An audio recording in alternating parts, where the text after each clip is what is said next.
안녕하십니까. 제7회 열린 신학 포럼을 시작하겠습니다.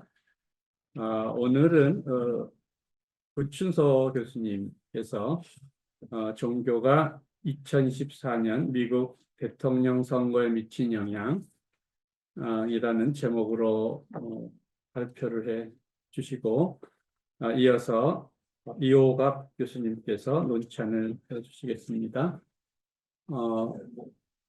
우리 여기 계신 교수님들은 다 잘 아시지만 우리 유튜브나 또 줌으로 오시는 분들은 모를 수도 있기 때문에 구춘서 교수님에 대해서 잠깐 소개를 하겠습니다.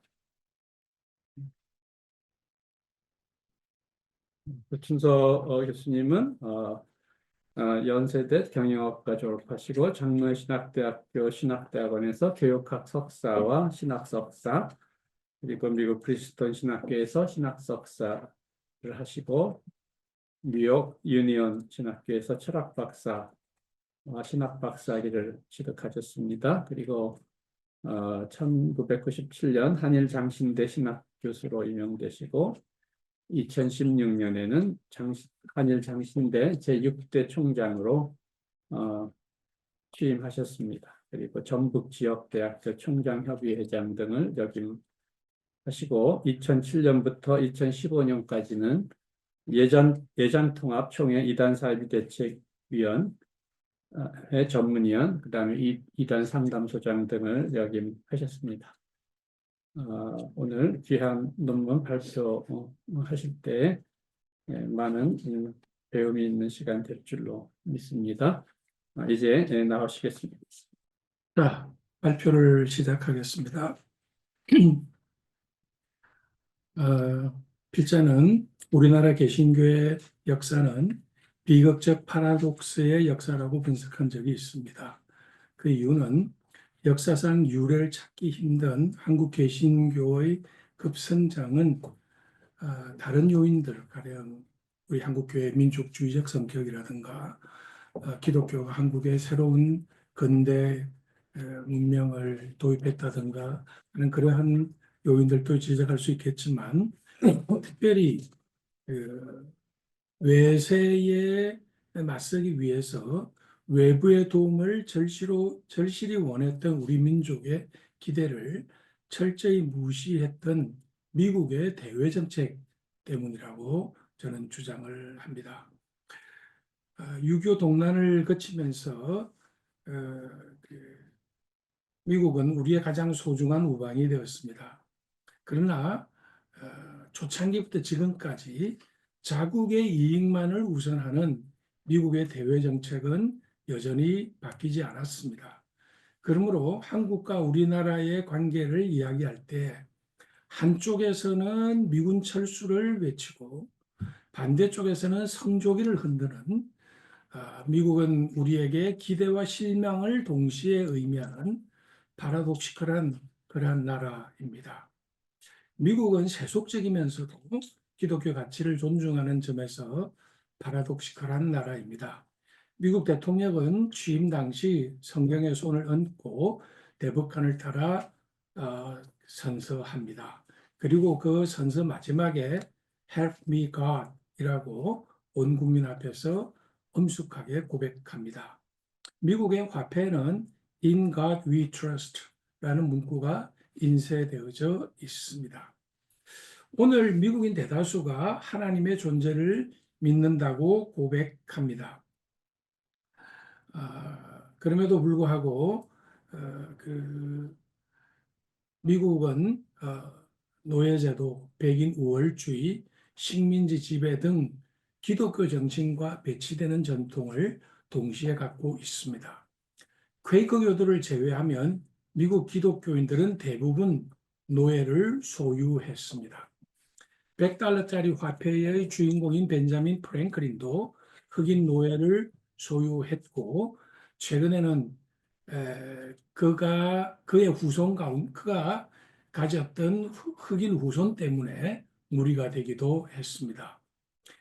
동부 13개주로 시작된 신생 독립국 미국은 서부로 남부로 국토를 넓히고 인구를 급속히 키웠습니다. 이 과정에서 수많은 인디언을 살해하고 아프리카에서 노예를 데려와 부족한 노동력을 보충했습니다. 세속적이면서도 종교적인 파라독시칼한 미국의 면모는 대통령 선거에서 개신교가 큰 영향을 미친다는 점에서 두드러집니다. 개신교가 아닌 최초의 대통령으로 당선된 존 F. 케네디가 선거 과정에서 남긴 말은 시사적입니다. 나는 공적인 일에 내 교회를 위해 말하지 않는다. 그리고 내 교회는 나를 위해 말하지 않는다. 여기서 교회는 물론 캐톨릭 교회를 말합니다. 존 F. 케네디는 개신교도가 아닌 가톨릭 교도로 처음 대통령에 당선되어 미국 선거 역사에 커다란 전환점을 마련했습니다. 이처럼 미국 대통령 선거 역사는 백인 남성 개신교도의 독점 체제가 깨어져 나가는 역사라고 할 수 있습니다. 여성이 대통령이 되는 길은 열리지 않았습니다. 백인 여성 힐러리 클린턴이 역사상 처음 도전했지만 독일계 백인 남성 트럼프에게 패배했고 이번에 트럼프가 재선에 당선된 것입니다. 이민의 나라답게 미국은 다양한 종교가 공존하는 나라입니다. 물론 기독교, 개신교와 캐톨릭 교회를 포함해서가 대다수를 차지합니다. 미샤엘 곤잘레스는 이렇게 말합니다. 미국은 종교 성향에 따라 대통령 후보자의 지지율이 결정되는 나라다. 신앙심이 약하거나 무신론자는 정치적 자살을 선택하는 것과 같다. 유권자 절반 이상이 무신론자 대통령을 뽑지 않겠다는 의사를 갖고 있기 때문이다. 그래서 우리는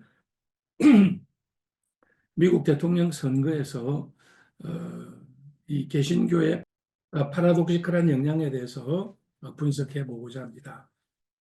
먼저 선거제도는 계몽주의자들이 하나님의 섭리를 세속화하여 민주주의 제도로 정착했다는 것을 이야기합니다.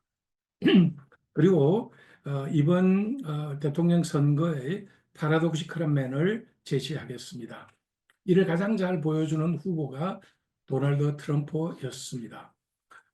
그래서 이 글은 이 발표는 도널드 트럼프 지지자에 대한 분석의 한계를 한정을 하겠습니다. 그러면은 하나님의 섭리와 패러독시컬한 미국의 대통령 선거에 대해서 이야기하겠습니다.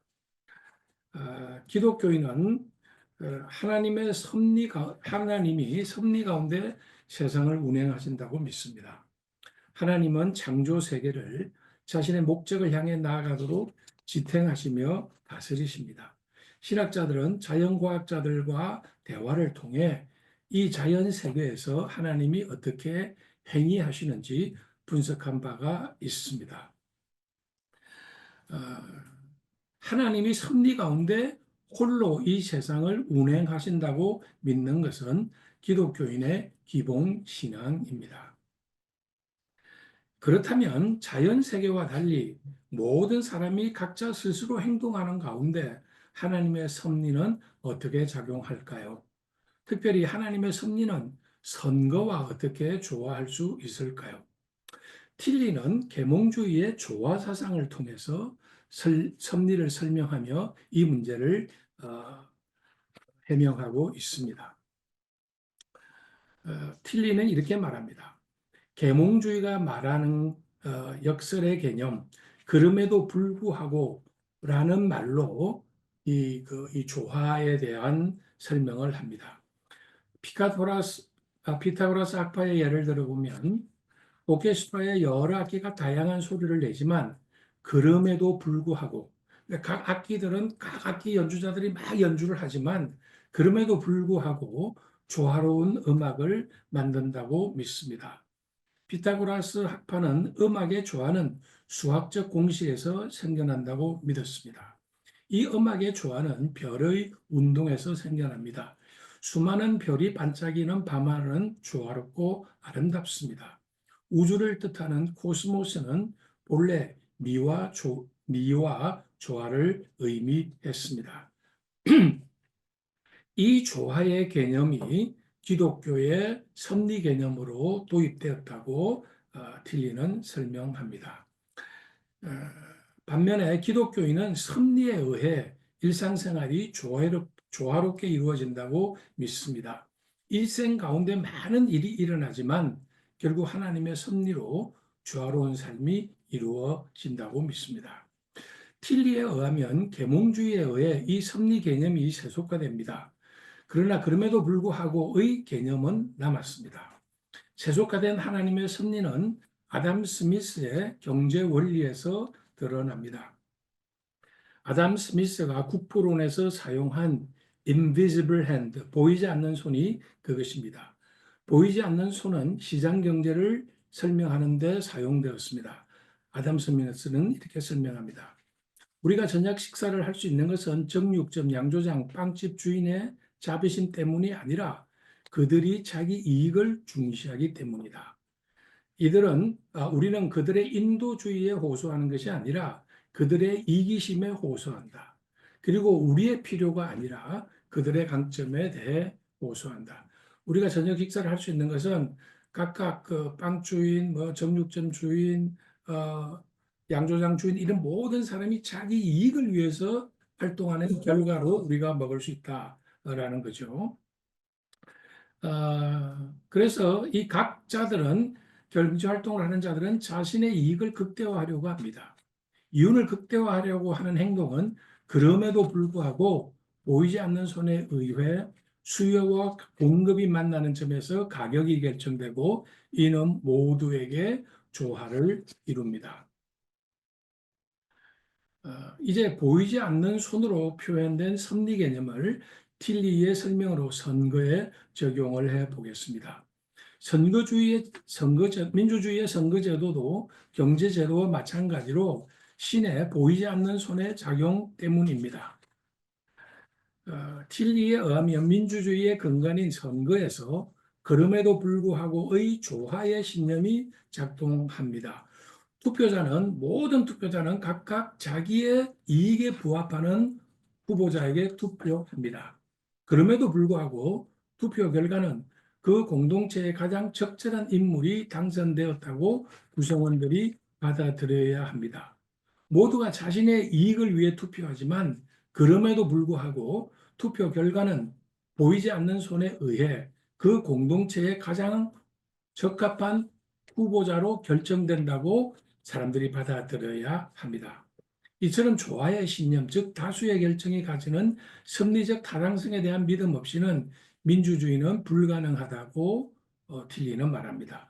독재자는 이것을 거부하기 때문에 독재자인 것입니다.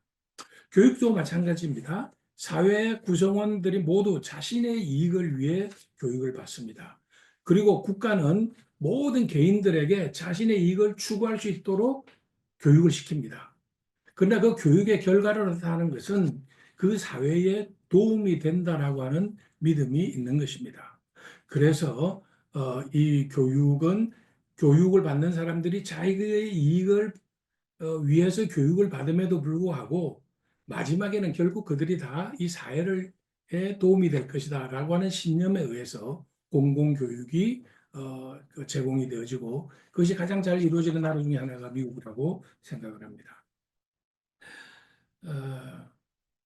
그럼에도 불구하고의 그 조화의 개념은 하나님의 섭리가 세속적인 선거에 작동하는 방식을 이해하게 합니다. 그런데 이 섭리가 그 미국 대통령 선거에 잘 작동되었는가?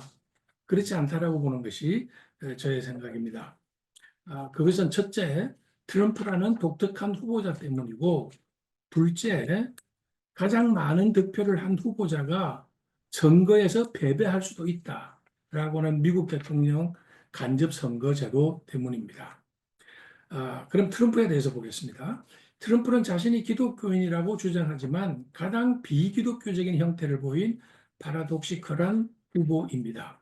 2016년 경선부터 대선 캠페인 내내 도덕성 문제가 그를 괴롭혔습니다.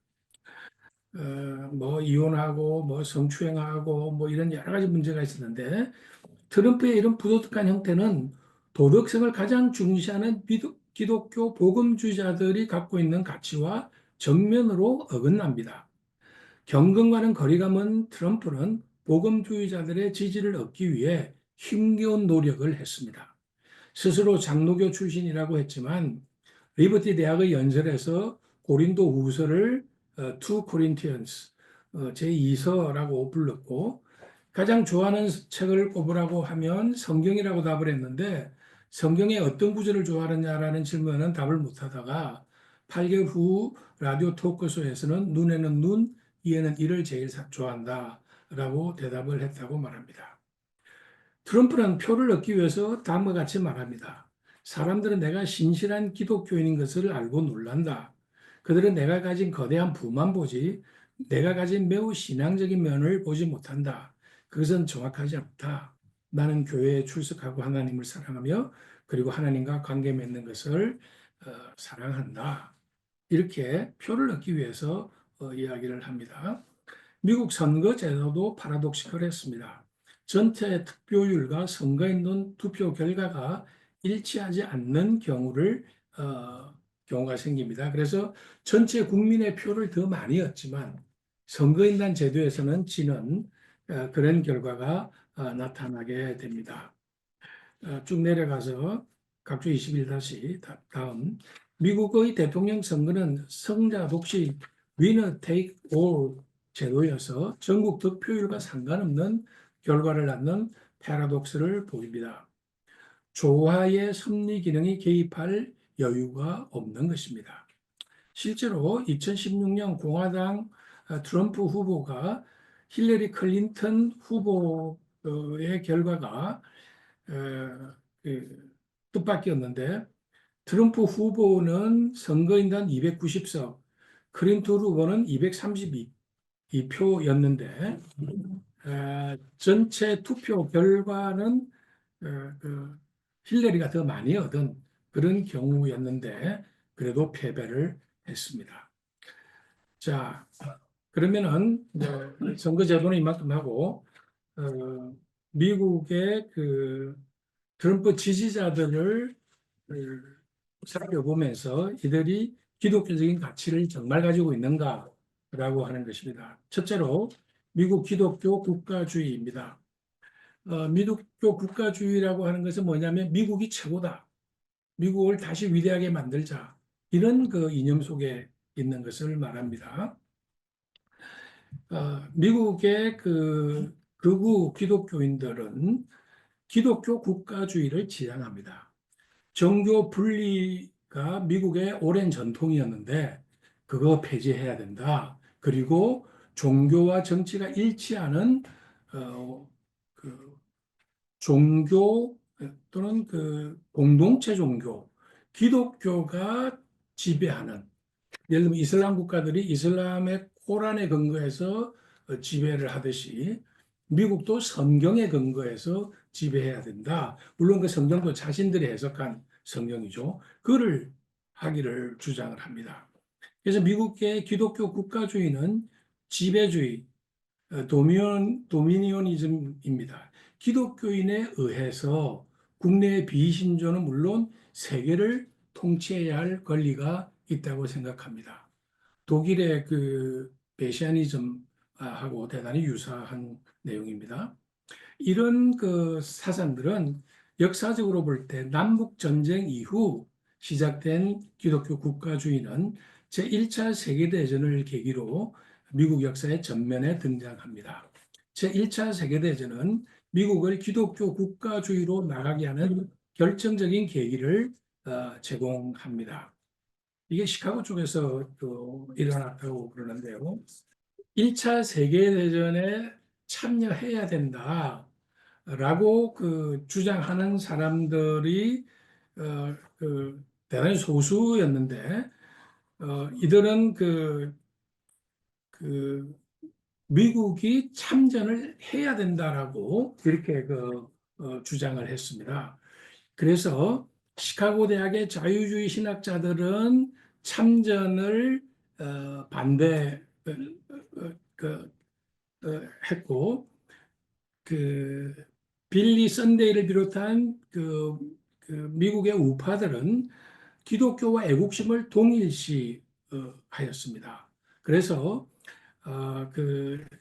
이 우파들은 자유주의자들이 독일의 고등 성서 비판을 수용한다고 비난을 했습니다. 그래서 미국 기독교 국가주의와 연결되는데 이들은 십자군 전쟁 때와 마찬가지로 자신들이 선택되고 투쟁을 주저할 필요가 없다고 주장을 하고 1919년 금주법 제정 배경에도 이들이 있었습니다. 이들이 역사의 전면에 사라진 계기는 원숭이 재판으로 잘 알려진 1925년 스콥스 재판 때문이었습니다. 이 재판에서 근본주의자들은 편협하고 분파적이고 합리적 토론을 할 능력이 없다는 것이 전국적으로 알려지게 되고 근본주의는 급격하게 쇠퇴하고 대중의 관심에서 사라졌습니다. 그런데 이들이 1950년대 이후 인종차별 철폐를 주장하는 시민권 운동을 반대하고 베트남 전쟁을 반대하는 것을 반대하고 케네디 대통령과 마틴 루터 킹 목사의 암살 이후에 전 천년설 왕국으로 무장하고 다시 전면에 등장합니다. 레이건이나 부시 부자는 이들의 도움을 받아서 대통령에 당선되었습니다. 크리스천 콜리션, 제릴 파웰, 도덕적 다수주의 운동 이런 사람들 다 이들을 뒷받침했습니다. 이들은 트럼프가 못마땅하긴 했지만 자신들의 주장을 충실히 뒷받침한 후보로 보았습니다. 2020년 재선에 실패하고 난 다음에 매우 놀랍게도 의사당에 진입한 그런 사건이 있었습니다. 각주 24 다음 폭도로 변한 700여 명은 의사당에 진입했고 의사당을 지키는 경찰을 공격하여 다수의 사망자가 발생했습니다. 이 충격적인 장면은 고스란히 매스미디어로 생중계되었습니다. 그런데 미디어가 이들에 대해 보도하지 않은 장면들이 있습니다. 난입자들이 여러 기독교적 상징물을 가지고 종교적인 행동을 한 모습이 그것입니다. 이들은 거대한 십자가를 끌고 왔고 일부는 뿔나파를 불었고 단체로 기도했습니다. 종교학자 엔시아 버틀러는 이 장면을 주목하였습니다. 십자가는 출전하는 중세 십자군의 상징이고 양의 뿔은 여리고 성벽을 무너뜨리기 전에 분 나팔이고 그들의 기도 역시 적의 멸망을 기원하는 저주 기도였습니다. 이 본문에는 없지만은 본문에 쓰지 않았지만 트럼프를 지원하는 많은 기독교인들이 새벽 기도에 나가서 손을 이렇게 들고 기도하는 그런 모습들이 크리스천 센츄리니 그런 많은 미국 잡지에 소개가 되었습니다. 2024년 대통령 선거에서 트럼프를 가장 강력하게 지지한 그룹은 기독교 국가주의자들이었습니다. 사회과학자들은 트럼프 당선에 기여한 요인으로 경제적 불만, 여성 혐오, 인종주의, 이슬람 공포, 외국인 혐오 등을 제시하였습니다. 그런데 이들 요인은 개별적이라기보다는 상호 연관적입니다. 교육을 적게 받은 백인 남성들은 성차별주의와 인종주의 때문에 트럼프를 더 지지하는 반면 교육을 많이 받은 백인들은 2016년 선거에서 힐러리 클린턴을 더 지지했습니다. 기독교 국가주의는 기독교를 국가 정체성으로 삼고 기독교와 애국심을 동일시하며 팩스 아메리카나라는 세계 패권주의를 부추깁니다. 미국의 기독교 국가주의는 영국계 유럽계 개신교 유산을 부여받은 대다수 백인이 지지합니다. 정치적으로는 미국 우선주의를 지향하는 미국 패권주의고 경제적으로는 Make America Great Again, 마가를 목표로 합니다. 또 미국 중심의 보호 무역주의와 신자유주의, 이슬람 금지 법안을 필두로 한 외국인 혐오, 인종주의, 남성 우월주의, 그리고 문화적으로는 이 모두를 포함하는 배타적인 복음주의 기독교 우익의 미국 선민 사상이 그 배경입니다. 어, 그 미국의 골수 극우파로 알려진 공화당 하원 의원인 어, 로렌 모버트가 이렇게 얘기를 했습니다. 교회가 정부를 관리하는 게 맞다. 정부가 교회를 관리하는 것이 아니다. 거기서 우리 건국의 아버지의 뜻에 어긋난다. 정교 분리 같은 쓸데없는 주장이 지겹다. 헌법에 그런 내용은 없다. 어, 이것이 미국 국가주의자들의 모습이라고 할 수 있습니다. 그러니까 성경을 중심으로 해서 기독교가 미국 사회뿐만 아니라 미국뿐만 아니라 전 세계를 통치해야 된다 이런 아이디어죠. 다음에 백인 우월주의와 메시아적 종말론입니다. 트럼프 지지자들은 어, 그 기독교적 미국 국가주의자들이고 이들의 대부분은 백인 우월주의자들입니다. 이들은 다른 인종보다 자신이 우월하며 미국을 순수한 백인 국가로 남도록 하는 사명을 자신들이 부여받았다고 믿습니다. 그리고 이 백인 우월주의자들의 주요한 특징 가운데 하나는 종말론적 신앙입니다. 이들은 종말론적이고 인종차별적입니다. 그것이 신앙적인 차원을 갖기 때문에 백인 우월주의는 미국 사회에 지속적이고 전반적으로 나타납니다. 어, 기독교 교리, 특히 종말론과 실천의 불행한 결합은 미국의 백인 우월주의가 유지되도록 작동해 왔습니다. 이들은 미국을 순수한 백인 국가가 되어 세계를 구원해야 한다고 믿습니다. 백인 우월주의는 강력한 메시아니즘과 연결됩니다. 미국에서 성행했던 노예제도가 백인 우월주의의 등장의 원인을 제공했는지는 불분명합니다.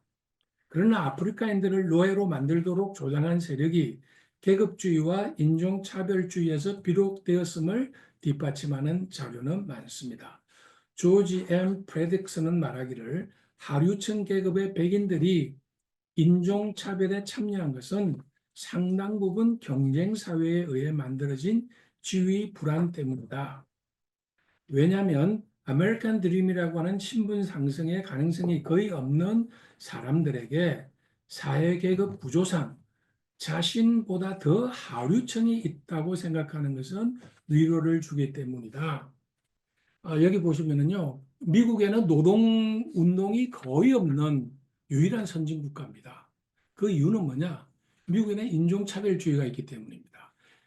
노동자들인 백인들이 그 노동을 하는데 그 불평등한 대접을 받으면서도 자기들보다도 더 못한 계층인 어, 유색인종들이 있다라고 하는 것이 노동운동을 가열차게 하지 못하도록 하는 그런 요소가 되어진다고 많은 학자들이 분석을 하고 있습니다. KKK단에 대해서 보면요.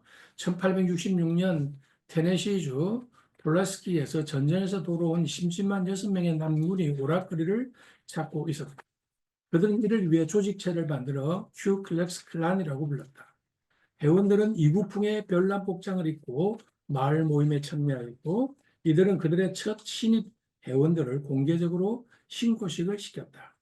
그들은 함께 그룹을 지어서 농담을 즐겼고 헐렁헐렁한 천으로 옷을 만들어 입고 마을을 돌아다니고 마을 사람들에게 겁을 주었다. 이 초기 KKK단은 전혀 정치적 의식이 없었고 그들이 공개한 공식적인 유일한 목적은 재미있게 즐기는 것, 장난하는 것, 대중들에게 못된 장난을 즐기는 것이었다. 그러나 곧 그들은 새롭게 해방된 흑인들을 놀리는 재료로 만들었고 그들이 얼마나 밤새 공포에 질린 흑인들을 괴롭히며 즐거워했는가를 자랑하는 것을 즐겼다. 이러한 즐거운 장난들에 대한 평가가 커지면서 KKK단은 커다란 시민 조직으로 급성장하게 되었다. KKK단이 발전하는 동안 그들의 많은 내부 예식은 교회 예식을 모델로 삼았다. KKK단이 특별히 신입자를 모으기 위해 간심한 집단은 목회자들이었다. 그런데 이런 미국의 백인 우월주의의 기원은 놀랍게도 미국이 아닌 영국에서 시작되었습니다. 그게 쭉 내려가면 오늘날 노르딕 앵글론 섹슨 튜톤 백인은 성서에서 말하는 이스라엘의 잃어버린 족속의 후손이기에 백인 기독교인이 진정한 계약 백성이라고 한다. 이러한 주장을 뒷받침하기 위해 이들은 창세기에서 두 씨앗 이론을 제시한다. 하와는 사탄의 유혹으로 자기 형제 아벨을 살해한 가인을 낳았다. 첫 번째 백인 아담은 자신의 씨를 또 다른 아들 셋에게 주었다. 셋은 백인족의 조상이고 하나님이 선택한 백성이다. 이렇게 생각을 하죠. 그래서 이들은 흑인들은 가인의 후손이고 또 그 아벨의 후손은 자신들이다 이렇게 생각을 하는 것입니다. 미국에서 인종차별 내지 백인 우월주의와 종말론을 연결한 연구는 많습니다. 종말론은 미국인의 의식 가운데 깊이 자리하고 있습니다. 2010년 퓨 연구소가 전체 미국인을 대상으로 실시한 여러 조사에 의하면 응답자의 41%가 2050년 무렵에 예수의 재림이 있을 것이라고 답하였습니다. 2014년 공공종교연구소의 조사에 의하면 미국인들 중 49%가 미국 현재 지구상에서 벌어지는 자연재해를 종말의 징조로 생각합니다. 내가 본 천국이니 무슨 다가오는 미래니 이거 전부 다 미국에서 수입된 겁니다. 그리고 미국에서 급격한 종말론을 믿는 사람들이 무척 많았습니다. 내려가서 성서를 이렇게 왜곡하여 읽음으로써 정체성 신학자들은 인종적 우생학의 강조점을 두었고 타자들에게 악을 인격화하여 적용시킬 수 있었습니다.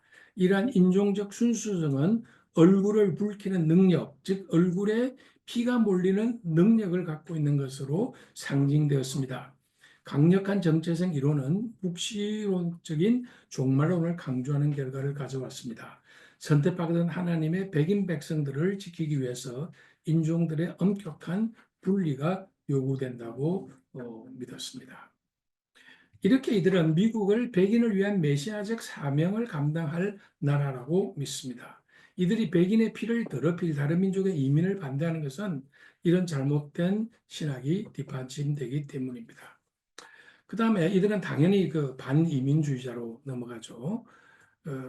The People's History of America에 보면 인용을 하겠습니다. 놀라움으로 가득 찬 채 벌거벗은 한갈색 아라와 인디언들이 동네에서 해변가로 나타나기 시작했다. 이들은 처음 보는 큰 배를 자세히 보기 위해 몰려들었다. 콜럼버스와 선원들이 칼을 차고 이상한 말로 떠들면서 해변으로 몰려올 때 아라왁 인디언들은 이들에게 인사하기 위해 달려왔다. 이들은 음식과 물과 선물을 가져왔다. 그날 저녁 자신의 방에서 콜럼버스는 다음과 같은 기록을 남겼다. 그들은 앵무새, 목화, 방패 그리고 많은 것들을 가져왔다. 그리고 그것을 유리구슬과 매의 시계들과 교환했다. 그들은 가진 모든 것을 기꺼이 교환하려 했다. 그들은 좋은 몸매, 좋은 몸과 멋있는 외양을 가진 건강한 사람이었다. 그들은 무기를 갖지 않았고 그것이 무엇인지 몰랐다. 내가 칼을 보여줬을 때 그것이 무엇인지 몰라 칼날을 손으로 잡느라 손이 베었다. 그들은 쇠붙이도 갖고 있지 않았다. 그들의 방패는 나무로 만든 것이었다. 그들은 좋은 노예가 될 것 같았다. 50명의 부하만으로도 그들 모두를 굴복시켜 우리가 원하는 것은 무엇이든지 시킬 수 있을 것 같았다. 하워드 진의 미국 민중들의 역사의 서두를 장식한 글입니다. 이 책을 처음 펼쳤을 때 제가 받은 충격은 엄청났습니다. 이렇게 미국 대륙은 비자는 물론 주인의 허락도 없이 들어온 침략자들에 의해서 건설되었습니다. 이민 문제는 미국 정치에 있어서 중요한 주제입니다. 불법 이민자의 법적 지위 문제, 이민을 받는 기준, 이민자의 미국 경제 기여 측정 문제, 이민자로 인한 미국 경제 성장 여부, 이민자가 미치는 미국 종교와 문화의 영향 등등 이렇게 이민 문제는 미국 언론의 단골 소재이자 중요한 주제 토론이었, 선거 그 토론에서 주제가 되었습니다. 백인 우월주의는 위에서 본 것처럼 외국에서 수입된 이념이었습니다. 또다시 미국에서 성장한 이 이념은 다시 독일로 수출되어 아리안 메시아니즘의 근거가 되었고 유대인 학살의 이론적 토대가 되었습니다. 사업가인 트럼프가 미국 정계에 진출하게 된 계기는 최초의 흑인 대통령인 오바마 대통령에 대한 반감을 정치적 운동으로 반전시킨 벌스 운동에 참여하면서부터였습니다. 이 벌스 운동은 그 백인 우월주의는 벌스 운동의 핵심 가치입니다. 1980년 이후 이민자의 숫자가 급증하고 특히 노동 인구의 이민 비율이 높아지면서 이민자들이 미국의 경제, 문화, 안보에 미치는 위협에 대한 우려와 함께 이 벌스 운동이 일어났습니다. 2008년 아프리카계 미국인으로 처음 오바마가 당선되자 미국의 인종과 문화, 사회경제적 중심을 감당했던 백인 우위가 사라진다는 공포가 현실로 된 것입니다. 그래서 이들은 그 백인 우월론주의자인 트럼프를 적극적으로 밀었습니다. 마지막으로 기독교 사랑 대신 증오를 내세우는 패러독시컬한 멜입니다. 트럼프는 지난번 9월 11일 해리스와의 토론에서 비록 헝가리 총리의 입을 빌리긴 했지만 세계가 자신에 대해 두려워한다고 당당히 주장했습니다. 아마 이 주장은 지금도 계속하고 있을 겁니다. 러시아, 중국, 북한 등 세계의 굵직거리는 모두 자신을 두려워한다고 자랑했습니다. 대중이 트럼프를 지지하는 이유는 트럼프의 이런 권위주의적인 사고방식, 마초주의와 같은 이런 생각 때문입니다. 권위주의는 강력한 힘을 전쟁합니다. 이원론적 논리로 피하의 구분을 확실하게 하고 싸움에서 승리를 장담합니다. 이런 권위주의는 미국의 국가주의로 발전했습니다. 트럼프가 되살려낸 국가주의는 박탈감을 활용한 증오의 힘입니다. 트럼프가 그 선거 때 그 피격을 당하지 않습니까? 트럼프 피격 사건 이후 첫 공식 자리이자 그가 공화당 대선 후보직을 수락하는 날이었습니다. 미국을 다시 위대하게를 주제로 무려 93분에 달하는 트럼프의 연설은 공화당 지지자이자 트럼프 마니아들의 연호와 함성을 끌어내기에 충분했습니다. 자국의 이익만을 염두에 둔 더 강력해진 트럼프 2기의 예고였습니다. 청중들은 USA를 연발했습니다. 명실상부한 세계 유일 초강대국의 자국 우선주의는 바꿔 말하면 미국을 제외한 모두를 적으로 돌리는 연설이었습니다. USA를 외치는 연설장에서 트럼프가 겨눈 촉구는 중국을 시작으로 주요 동맹국까지 이어졌습니다. 유럽, 우크라이나, 대만, 일본, 그리고 한국도 예외는 아닙니다. 오직 미국만이 제외되었습니다. 트럼프는 사람을 훌륭한 사람과 패배자로 구분하며 자기 편을 들거나 자기에게 유용한 사람은 훌륭한 사람이고 자기에게 도전하거나 자기를 비판한 사람들은 패배자로 간주합니다. 그러면서 패배자들에게는 구역질나는 형용사를 덧붙입니다. 트럼프는 공감 능력이 부족하고 생존을 위해 끊임없이 투쟁하며 투쟁에 방해가 되면 누구나 제거하는 냉혹한 세계관을 갖고 있습니다. 트럼프는 이게 루저라고 그래요. 그리고 자기를 지지하는 사람을 first tier 라고 이야기합니다. 문제는 이러한 말들이 우리나라에도 수입이 되어서 우리나라 젊은이들도 대단히 많이 사용한다라고 하는 데 있습니다. 선거 캠페인을 통해 트럼프는 대중의 증오와 희망을 동시에 불러일으킨 데 성공했습니다. 증오는 그만해야 되겠는데 선거 캠페인을 통해 증오는 클린턴과 민주당 정치 시스템을 정치 시스템 주류 미디어 타인들을 향했습니다. 희망은 미국의 경제 회복, 낙태 금지 등 보수적 법률 법률을 부활시키고 자유주의 엘리트 지배의 현상 타개, 대중의 박탈감 제거 등을 이야기했습니다. 이제 뭐 쭉 됐을 것 같고요. 너무 깁니다. 마지막 나가는 말로 가겠습니다. 선거는 하나님의 섭리가 최적화된 제도입니다. 시장 경제처럼 그럼에도 불구하고의 조화의 정신이 그 바탕에 있습니다. 공급자, 수요자 모두 자신의 이익을 위해 활동하지만 그럼에도 불구하고 보이지 않는 손에 의해 수요와 공급이 만나는 점에서 가격이 결정됩니다. 선거도 마찬가지입니다. 투표자가 모두 자신의 이익을 위해 투표하지만 그럼에도 불구하고 보이지 않는 손에 의해 공동체에 가장 적합한 당선자가 결정된다고 받아들여야 합니다. 트럼프는 자신이 기독교인이라고 주장합니다. 그러나 그의 삶과 그의 언행은 그 주장을 뒷받침하지 않습니다. 그는 기독교 신앙과 동떨어진 언행을 일삼고 있습니다. 트럼프 2기가 더 강력하게 다가온 이 시기에서 우리 기독교인들은 어떻게 이런 현실 앞에서 기도하고 행동해야 될 것인가 하는 것을 생각해 보는 것이 필요하고 생각합니다. 감사합니다. 예, 이어서 이호갑 박사님 논찬해 주시겠습니다. 이호갑 박사님 소개를 잠깐 드리겠습니다. 프랑스 스트라스부르에서 개신교 신학부에서 수학하시고 몽필리에 개신교 신학대학에서 신학 박사를 취득하셨습니다. 그리고 간서대학교 교수로 30년 가까이 근무하시고 전공인 칼빈 신학 외에도 정신분석학과, 철학, 역사, 경제 등 인문사회과학 전반에 관심을 가지시고 공부해 오셨습니다. 귀한 논찬 해주시겠습니다. 네, 감사합니다. 구춘서 교수님 강의 아주 재밌게 잘 들었습니다.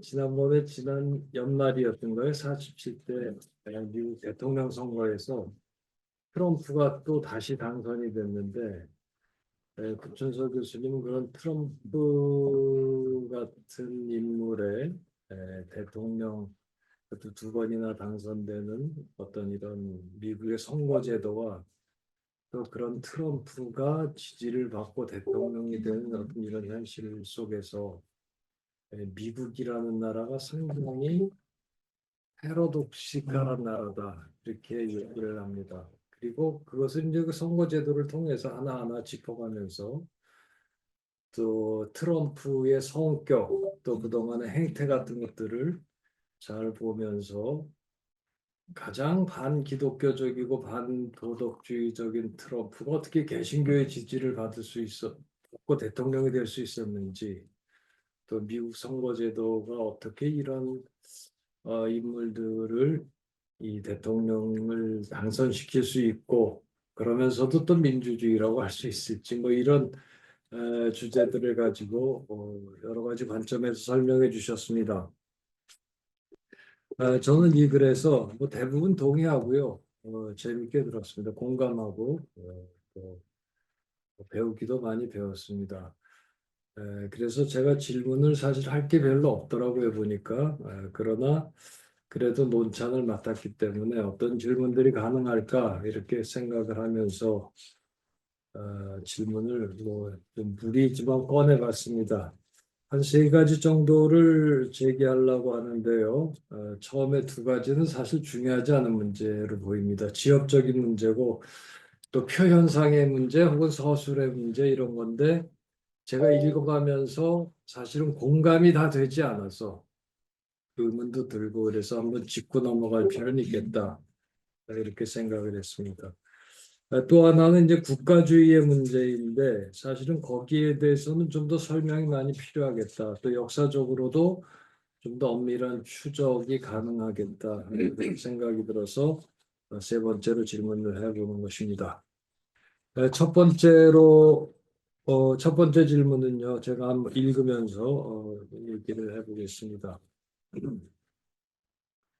구 교수님은 틸리히의 조화와 선거제도를 설명하면서 투표자는 자신의 이익을 위해서 후보자에게 투표한다. 교육도 마찬가지다. 모든 사회 구성원이 자기 이익을 위해서 교육을 받는다고 했는데 사실은 대부분 그런 건 사실입니다만 다 동의할 수 있는 그런 이 말씀은 아닙니다. 물론 이런 표현은 그럼에도 불구하고 그 공동체에 가장 적합한 인물이 당선되었음을 인정하는 파라독스를 말하기 위한 전제입니다만은 그러나 실제와는 상당히 다를 수 있다 하는 그런 생각입니다. 강남좌파라는 말도 있지만 자신의 사회적이고 경제적인 입지와 다른 성향의 투표를 하는 사람들도 많이 있고 또 유럽에서도 사회주의자들, 사회당을 지지하는 사람들이 대부분 엘리트 계층이고 또 중산층들이 많습니다. 교육도 많이 받은 사람들, 이런 사람들도 사실은 자기 투표 그 경향, 선거하는 것과 자기의 사회적인 계층과는 이제 괴리가 있는 것이죠.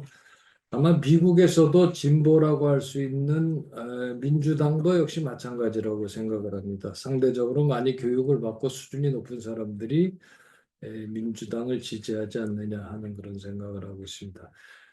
다시 말해서 나한테 유리한 후보가 누구냐를 따라서 선거하기보다도 우리 사회에 우리나라에 어떤 후보가 더 유익한가를 생각해서 투표하는 사람들도 적지 않다 하는 그런 얘기이기 때문에 뭐 약간 순화된 표현으로 하셨으면 무리가 없지 않았었을까 하는 그런 생각을 하고요. 두 번째는 미국 선거제도의 파라독스에 관해서도 그것이 하나님의 섭리를 잘 움직이질 않네요. 잘 반영하지 못한다고 합니다. 틸리에 따른 얘기죠. 계몽주의 이래 성립된 선거제가 모든 사람들이 동의하지 않아 반대자들이 있음에도 불구하고 공동체에 가장 적합한 사람임을 받아들인다는 조화의 원리에 입각한다고 합니다.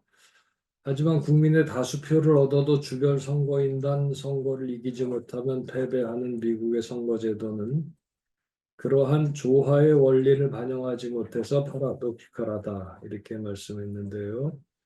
사실은 다 동의를 하지 못해도 대통령으로 받아들인다는 그런 점에서는 뭐 마찬가지가 아닐까. 다른 나라들은 국민들 전체의 숫자를 가지고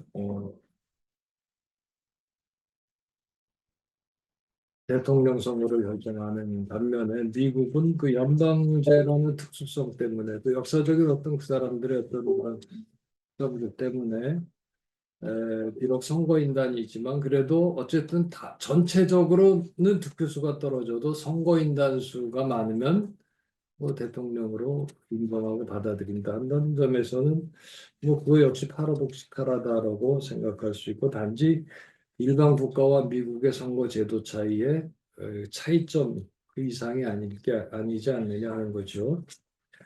그다음에 이제 세 번째로 미국의 기독교가 국가주의를 지향한다고 할 때 국가주의에 대해서 사실 설명도 하고 뭐 정의도 하신 것 같습니다만은 무엇인지 명확하다는 생각은 들지 않았습니다. 부 교수님이 말씀하시는 미국의 국가주의가 그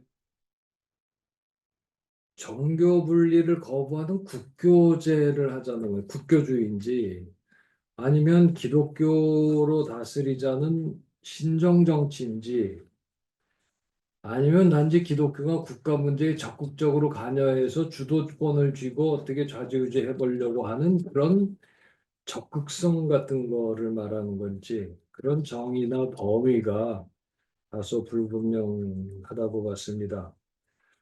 기독교가 정교 분리 원칙을 떠나 종교와 정치가 일치하는 공동체 종교로 회귀하기를 추구한다는 서술. 어떤 책에서 인용을 하셨는데요. 거기에 대해서는 사실 동의하지 못하겠습니다. 왜냐하면은 정교 분리는 오히려 아메리카로 처음에 이주했던 청교도들, 기독교도들이 이상으로 여겼던 게 정교 분리입니다.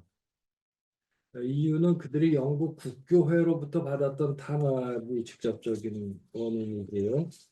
그다음에 그들의 신학의 배경이 되는 칼뱅주의도 이 국가와 교회의 상호 고유성을 인정하면서 긴장과 협력 관계를 이룬다는 그런 현대적인 의미에서는 그게 바로 정교 분리 원칙에 가깝다고 봅니다.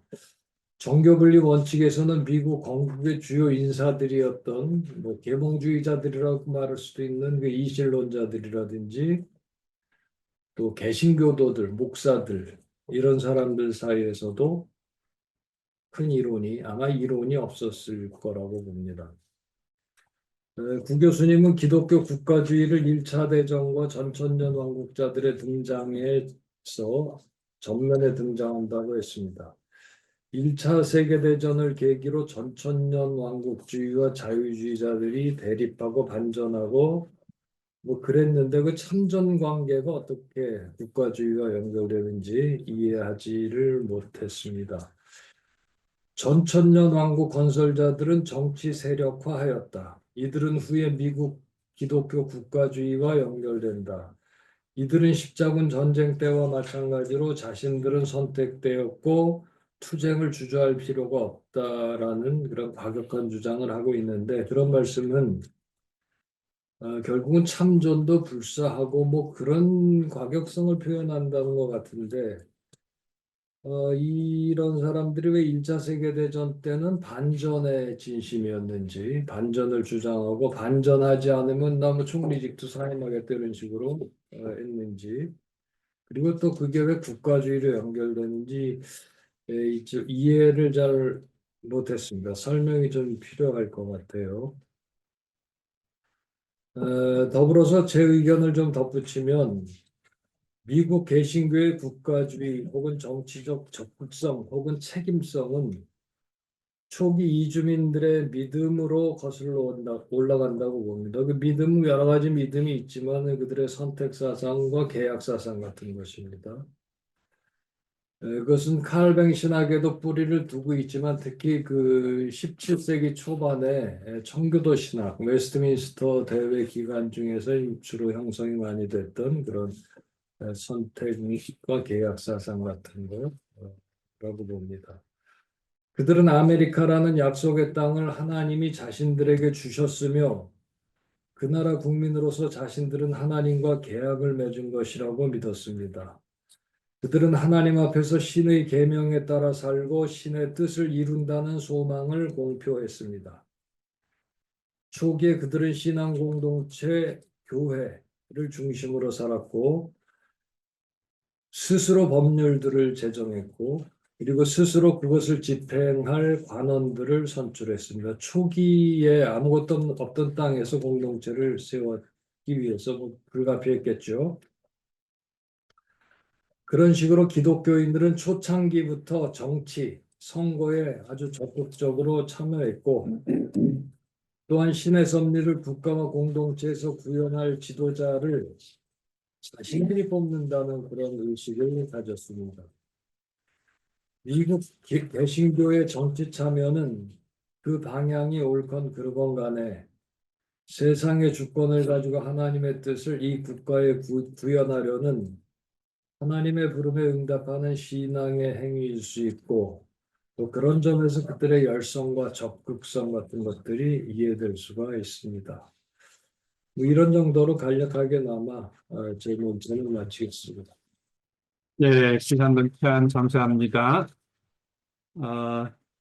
우선 요 논찬에서 이렇게 좀 몇 가지 중요한 점들을 요학 교수님 제기해 주셨는데 여기에 대해서 우리 교수님의 응답을 먼저 듣고 그 다음에 우리 플로어에서 교수님들 자유롭게 얘기를 나눴으면 좋겠습니다.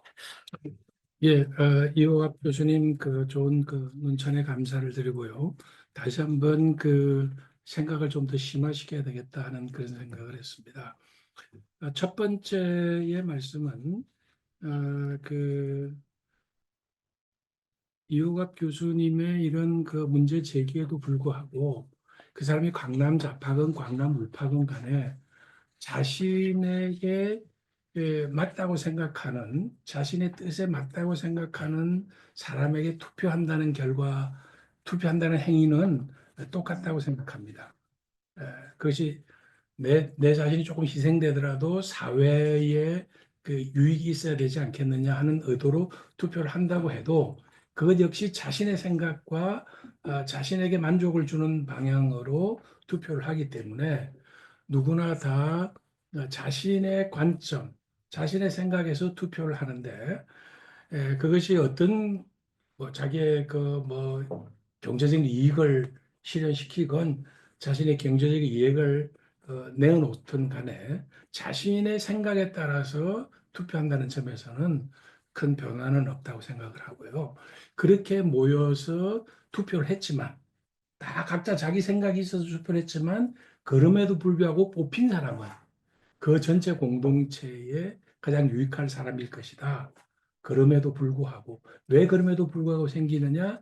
invisible hands가 개입하기 때문에 이렇게 그 생각을 하면 크게 그뭐 사소한 문제라고 하는데 그렇게 큰 것 같지는 않고요. 두 번째도 그 마찬가지입니다. 그 미국의 선거제도에 패러독시칼하다라고 하는 말은 전체 투표수에서 이겼는데 그 선거인단에서는 질 수도 있는 그런 제도를 채택했다라고 하는 것이 상당히 좀그 전체 민심이 왜곡될 수 있다는 그런 그 생각을 지적한 거고요. 이 세 번째가 대단히 그 중요한데 첫째로 그 예를 들면 우리 동합주의 오늘 아침 우리 그 동합교단 얘기했잖아요. 동합교단에도 다양한 스펙트럼이 있듯이 미국 국가주의라고 하는 거에도 다양한 스펙트럼이 있을 것이다. 라고 하는 것을 하나 말씀을 드리고 싶고, 어, 그럼에도 불구하고, 그, 그 미국의 초창기에 왔을 때는 교수님 말씀처럼 그, 그, 영국 국교에 의해서 박해를 받았기 때문에 우리는 국가하고 분리한다. 라고 하는 원칙을 가지고 있었고 또 그 켈빈주의라기보다는 퓨리타니즘이죠. 그죠? 퓨리탄적인 그런 생각이 굉장히 갖고 있었기 때문에 국가 교회를 배제하고 개교의 주의로 나갔습니다. 근데 이게 그 양날의 검이에요. 왜냐하면 국가를 배제했지만은 그러나 교회를 운영하기 위해서는 펀드레이징이 필요하지 않습니까? 헌금을 받아야 되지 않습니까? 교회 운영을 교인들의 헌금에 근거하는데 그 헌금을 많이 하는 사람들은 대부분 부자들이에요. 사업을 하고 있는 사람들이고 그리고 이런 사람들은 사업을 하고 경제를 잘하기 위해서는 정치 권력과 결탁이 되어져야 되죠. 우리나라도 아주 마찬가지입니다. 그래서 정경이 유착되는 그래서 기독교가 보수적이 되는 그런 그 단편을 갖지 않았나 그런 생각을 하고 우리나라는 특별히 이게 더 심한 것 같습니다.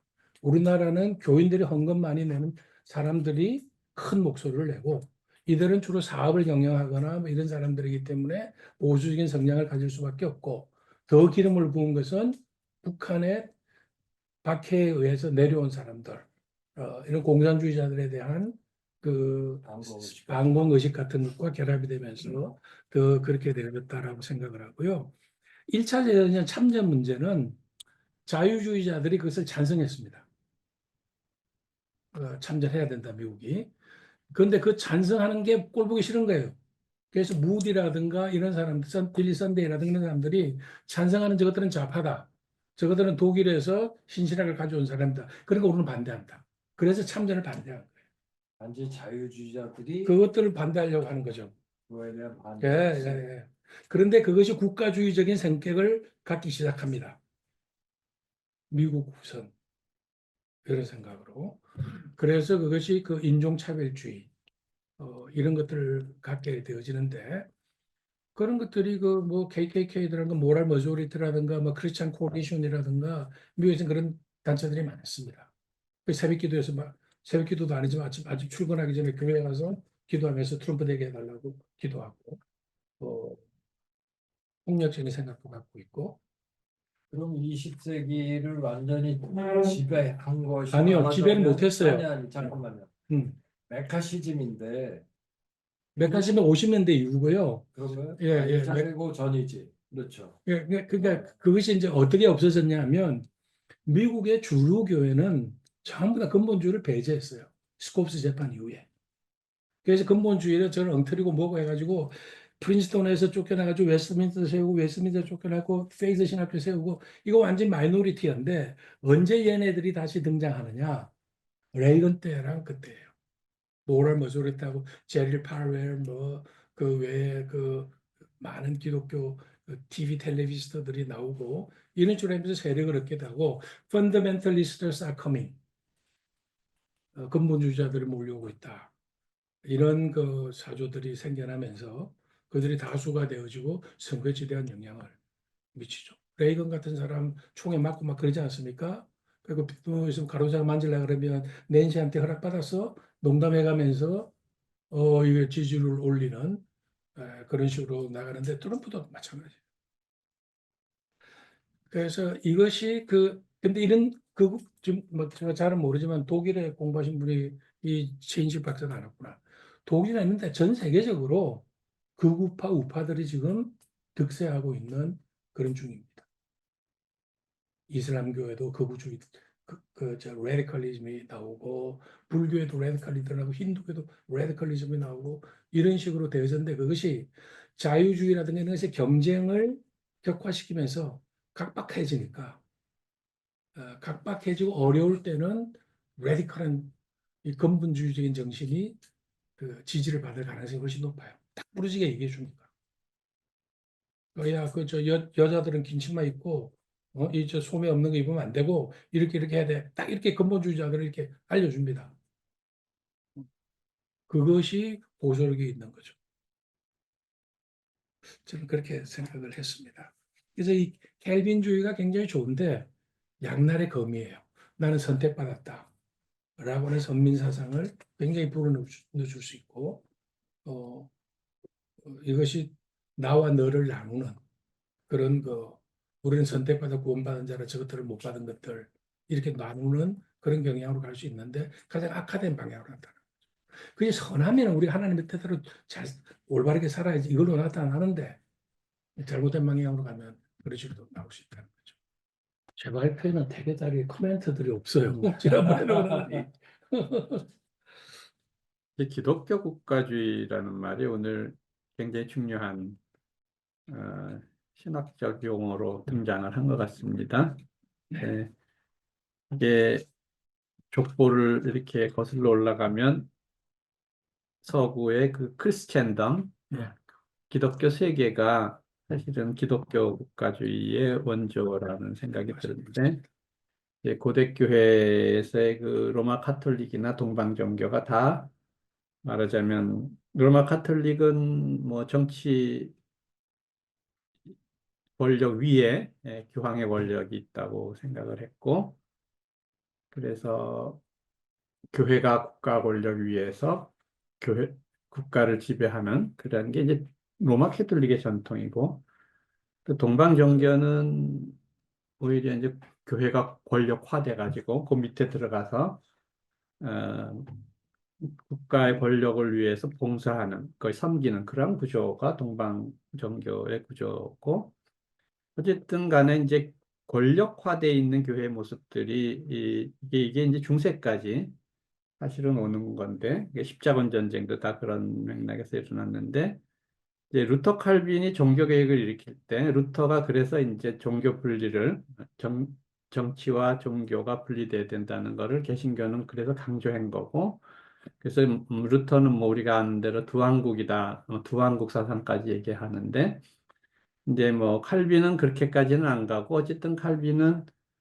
신정 정치를 꿈꿨던 사람이고 보다 좀 더 기독교적인 정신으로 제네바시를 어, 통치하려고 했던 거기 그러한 신정 정치에 오해가 있는데 예, 예, 교회가 신정 정치를 해야 된다는 게 아니고 음, 음, 국가가 음, 국가가 하나님의 뜻에 따라서 나라를 통치하고 교회는 교회의 고유한 영적이고 목회적인 그런 분야의 역할을 하고 국가는 거기에 대해서 참여하지 않고 아니 지배하거나 통제하지 않고 최소한으로만 하는 거죠. 협력이라는 차원에서만. 또 그다음에 교회도 국가의 고유한 권한에 대해서는 어, 관여하고 어떻게 하려고 하지 않고 인정을 한다. 단지 그 커다란 의미에서 하나님의 뜻이라든지 기독교 국가가 나아가야 되는 어떤 이런 방향에서 어긋날 때에 대해서는 비판하고 또 말하자면 견제하고 투표를 통해서 다른 정당을 뽑기도 하고 뭐 이런 차원에서의 균형과 견제이기 때문에 그 신정 정치하고 국가주의하고는 좀 연결이 안 될 겁니다. 어쨌든 미국에 그 건너갔던 그 청교도들이 이러한 그 칼빈적인 보다 좀 더 이 사회 속에서 하나님의 통치를 구현한다고 하는 그 기본적인 정신은 이 땅에 어떻게 보면 뭐 기독교 국가를 설립하겠다는 생각이 아마 있었을 수도 있겠는데 그런 정신 안에 이제 미국이라는 인가 나라가 세워진 위트러스트라든가. 예. 미국이라는 나라가 세워진 건 사실인 것 같고 그래서 그 이후에 사실은 미국이라고 하는 나라에서는 이게 애매한 것 같아 구분이 좀 그래서 왜 우리가 어, 마틴 마티가 이른바 그 퍼블릭 티올로지 공적 신학을 얘기할 때 사실은 그 컨텍스트가 뭐였냐면은 그 당시에 미국의 시민 종교 시빌 릴리전이 사실은 이게 기독교 국가주의 쪽으로 말하자면 호국 불교 같은 노릇을 했기 때문에 그러니까 어쨌든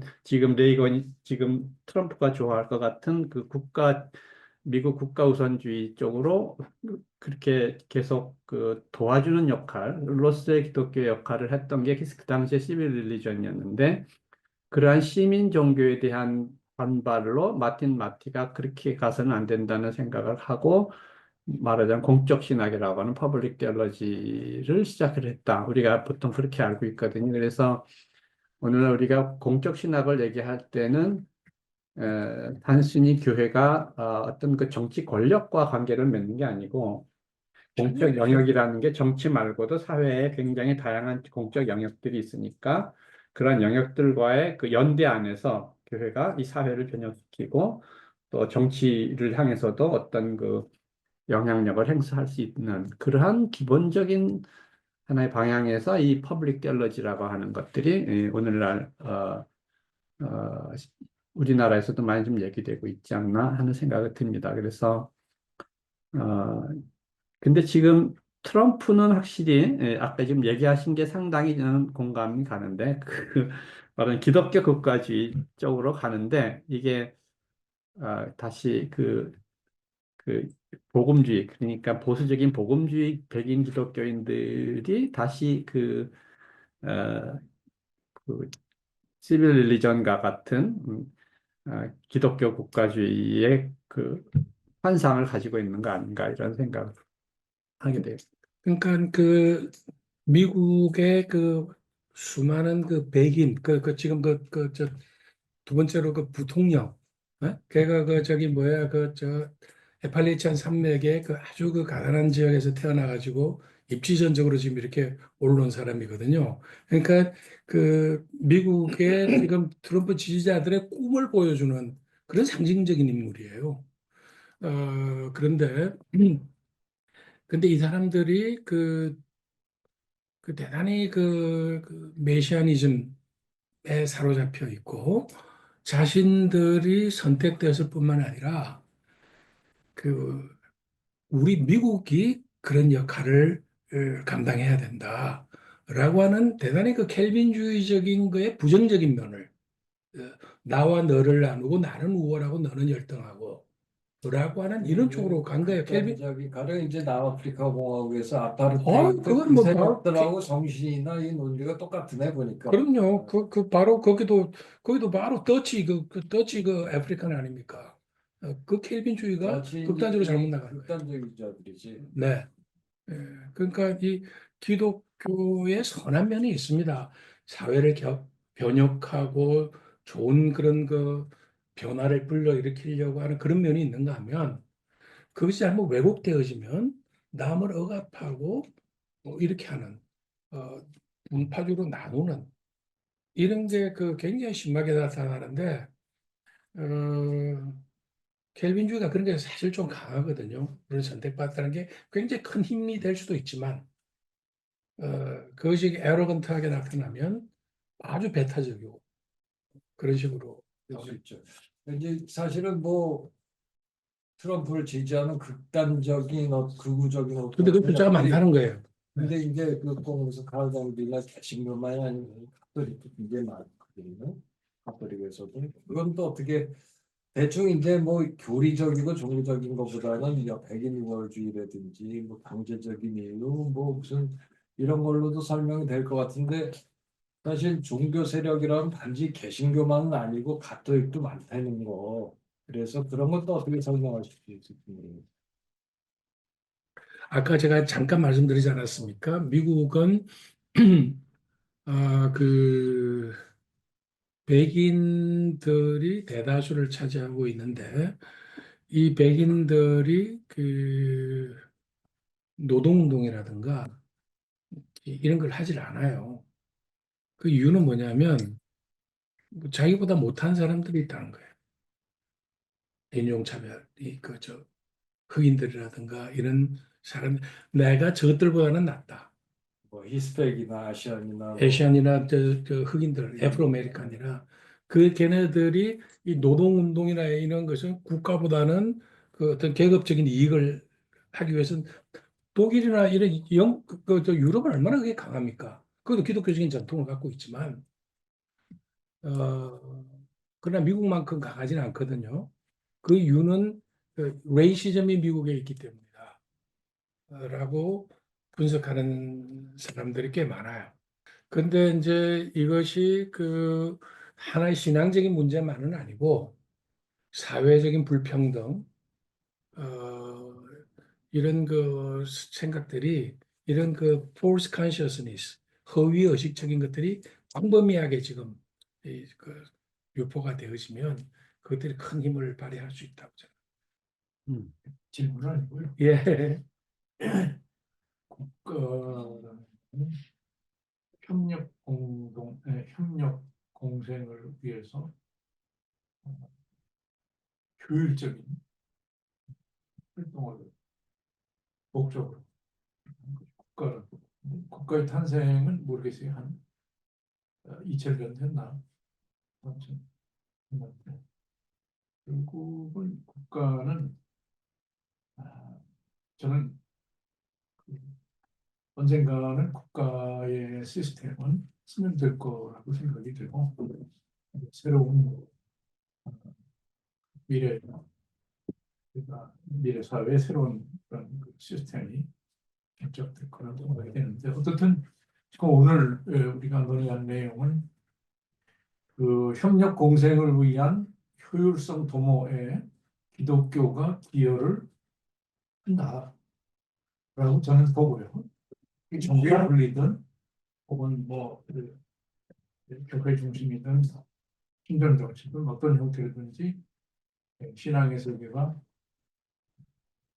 협력 공생의 국가 시스템에 도움이 된다는 것은 사실인데 이제 거기에서 말씀하신 대로 이제 오작동 선거 정치에서 이기적인 투표 교육에서 이기적인 교육 그다음에 경제에서 이기적인 추구 이것이 이제 보이지 않는 손이 뒤에서 이것을 잘 작동해서 이제 그 아름다운 현상이 일어난다 이런 식으로 이제 말씀을 하시는데 대부분 공감이 가지만 사실은 국가가 역사적으로 협력 공생의 효율성 도모를 하지 않고 전쟁하고 흉포하고 보이지 않는 손이 만들어 놓은 아름다운 리더십이 이게 왜곡된 경우가 훨씬 많거든요 역사로. 그래서 국가에 대한 평가가 앞으로는 그렇게 물론 이제 당장은 필요하니까 한동안은 유지가 될 거라고 생각이 되는데 오래 지속되지는 않을 것 같은 생각이 들고요. 그래서 제 생각으로는 그러니까 이제 국가가 잘못되고 경제가 잘못되고 교육을 많이 했지만 사실은 요즘 교육 많이 받은 사람들이 살찐 고양이가 되고 교활한 여우들이 돼서 더 한국가 심하거든요. 인구의 격차를 우리가 극복을 할 수가 없어요. 앞으로는. 그런 맥락에서 볼 때 이 통역이 작동하는 한 미래가 보이지 않기 때문에 어쨌든 뭐 그렇다고 경제가 사라지고 교육이 없어지지는 않겠지만 국가도 형태가 국가의 형태라든가 경제 시스템이나 이 그 교육 시스템이 완전히 패러다임이 바뀌면서 새로운 종교적 가치의 세계가 더 각광을 받지 않을까 그런 생각이 들어요.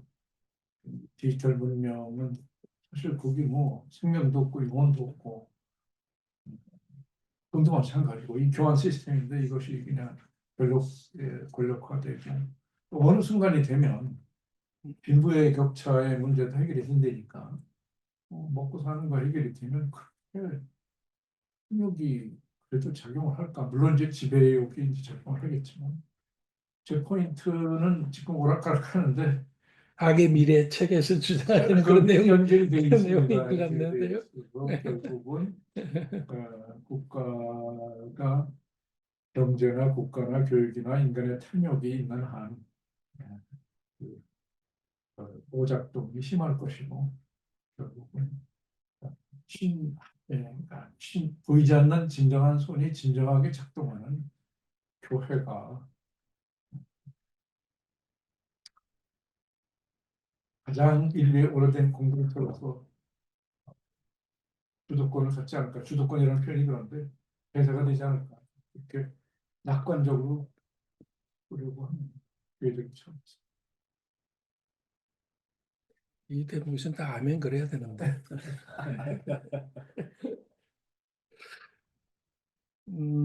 사실 그 미국이 그래도요. 네. 전 세계에서 가장 경쟁력이 있는 영역이 네. 교육이라든가 연구개발이라든가 이 깔뱅이 그래도 과학을 가장 발전시키려고 했던 사람이고 교육 뭐 저 제네바 아카데미를 비롯해서 이런 그런 그 경쟁력은 가지고 있는 것 같습니다. 아, 그래서 그러한 것들이 이 잘못된 것하고 결합이 되면 어, 그걸 가지고 남을 지배하고 하고 이러는 쪽으로 나가게 되면은 이것이 오용되는 것이지 그것을 어떻게 쓰느냐에 따라서 달라질 거라고 저는 생각을 하고요. 그래서 또 이 켈빈주의가 저는 켈빈주의자여서 켈빈주의가 굉장히 좋은데 또 켈빈주의를 반대하는 사람들의 얘기를 들어보면 켈빈은 그야말로 자기는 제네바 시민권도 없었잖아요. 5년 쫓겨나기 5년 전이고 그리고 항상 그 제네바 의회에서 쫓겨날까 봐 겁나고 그래서 그가 막 죽자 살자 뭐 외교술도 하고 무슨 뭐 포병 그것도 만들고 계약서도 만들고 온갖 일을 해가면서 거기서 버티고 살아남으면서 그러나 그 신앙적인 그런 칠이라든가 성찬식의 엄격한 그런 집행이라든가 의회 압력을 안 받고 하려고 했던 그런 좋은 또 그 사례를 남겼기 때문에 참 그 좋은 면과 이게 다 있어서 어떻게 좋은 면을 많이 살리고 나쁜 면을 줄여 나가야 될 것인가 하는 게 큰 그런 것 같고요. 우리 그 함석헌 선생이 모든 좋은 게 뭐 한국에 들어올 때는 이게 이상한 것들로만 되어졌다라고 이야기를 하는데 어, 분명히 그 개교회주의, 개교회주의가 됐고 우리 교단 같은 경우는 좀 창피한 얘기인데 한 교회가 그냥 그 총회를 그냥 먹어 삼키는 거 비스무리하게 지금 돼가고 있고 뭐 저 순복음교회는 옛날에 말할 것도 없고 한 교회가 한 교단이에요. 그런 켈빈주의하고는 전혀 다르잖아요. 그러니까 이런 것들이 부정적인 면이 많이 나타나는 거라고 그렇게 보여지는데. 우리도 이제 인간의 선역이 있어. 칼뱅이 가장 강조하는 것 중에 하나가 이제 사람의 개혁파라 그러잖아요. 칼뱅주의를 이제 개혁파라 그러는데 칼뱅 진짜로 강조했던 건 사람들의 개혁이에요. 그래서 그 탐욕과 엄청 자기중심적인 치리를 많이 것으로부터 했잖아요. 리폼돼야 된다는 거예요. 해프홈이라는 말은 굉장히 많이 사람에게 적용해서 그 얘기해요. 사람이 개혁돼야 된다는 거예요. 개인들이. 이게 왜냐면 탐욕과 자기중심 교만 이런 거에 지배돼서 선한 것도 다 바꿔놓는 거야. 이게.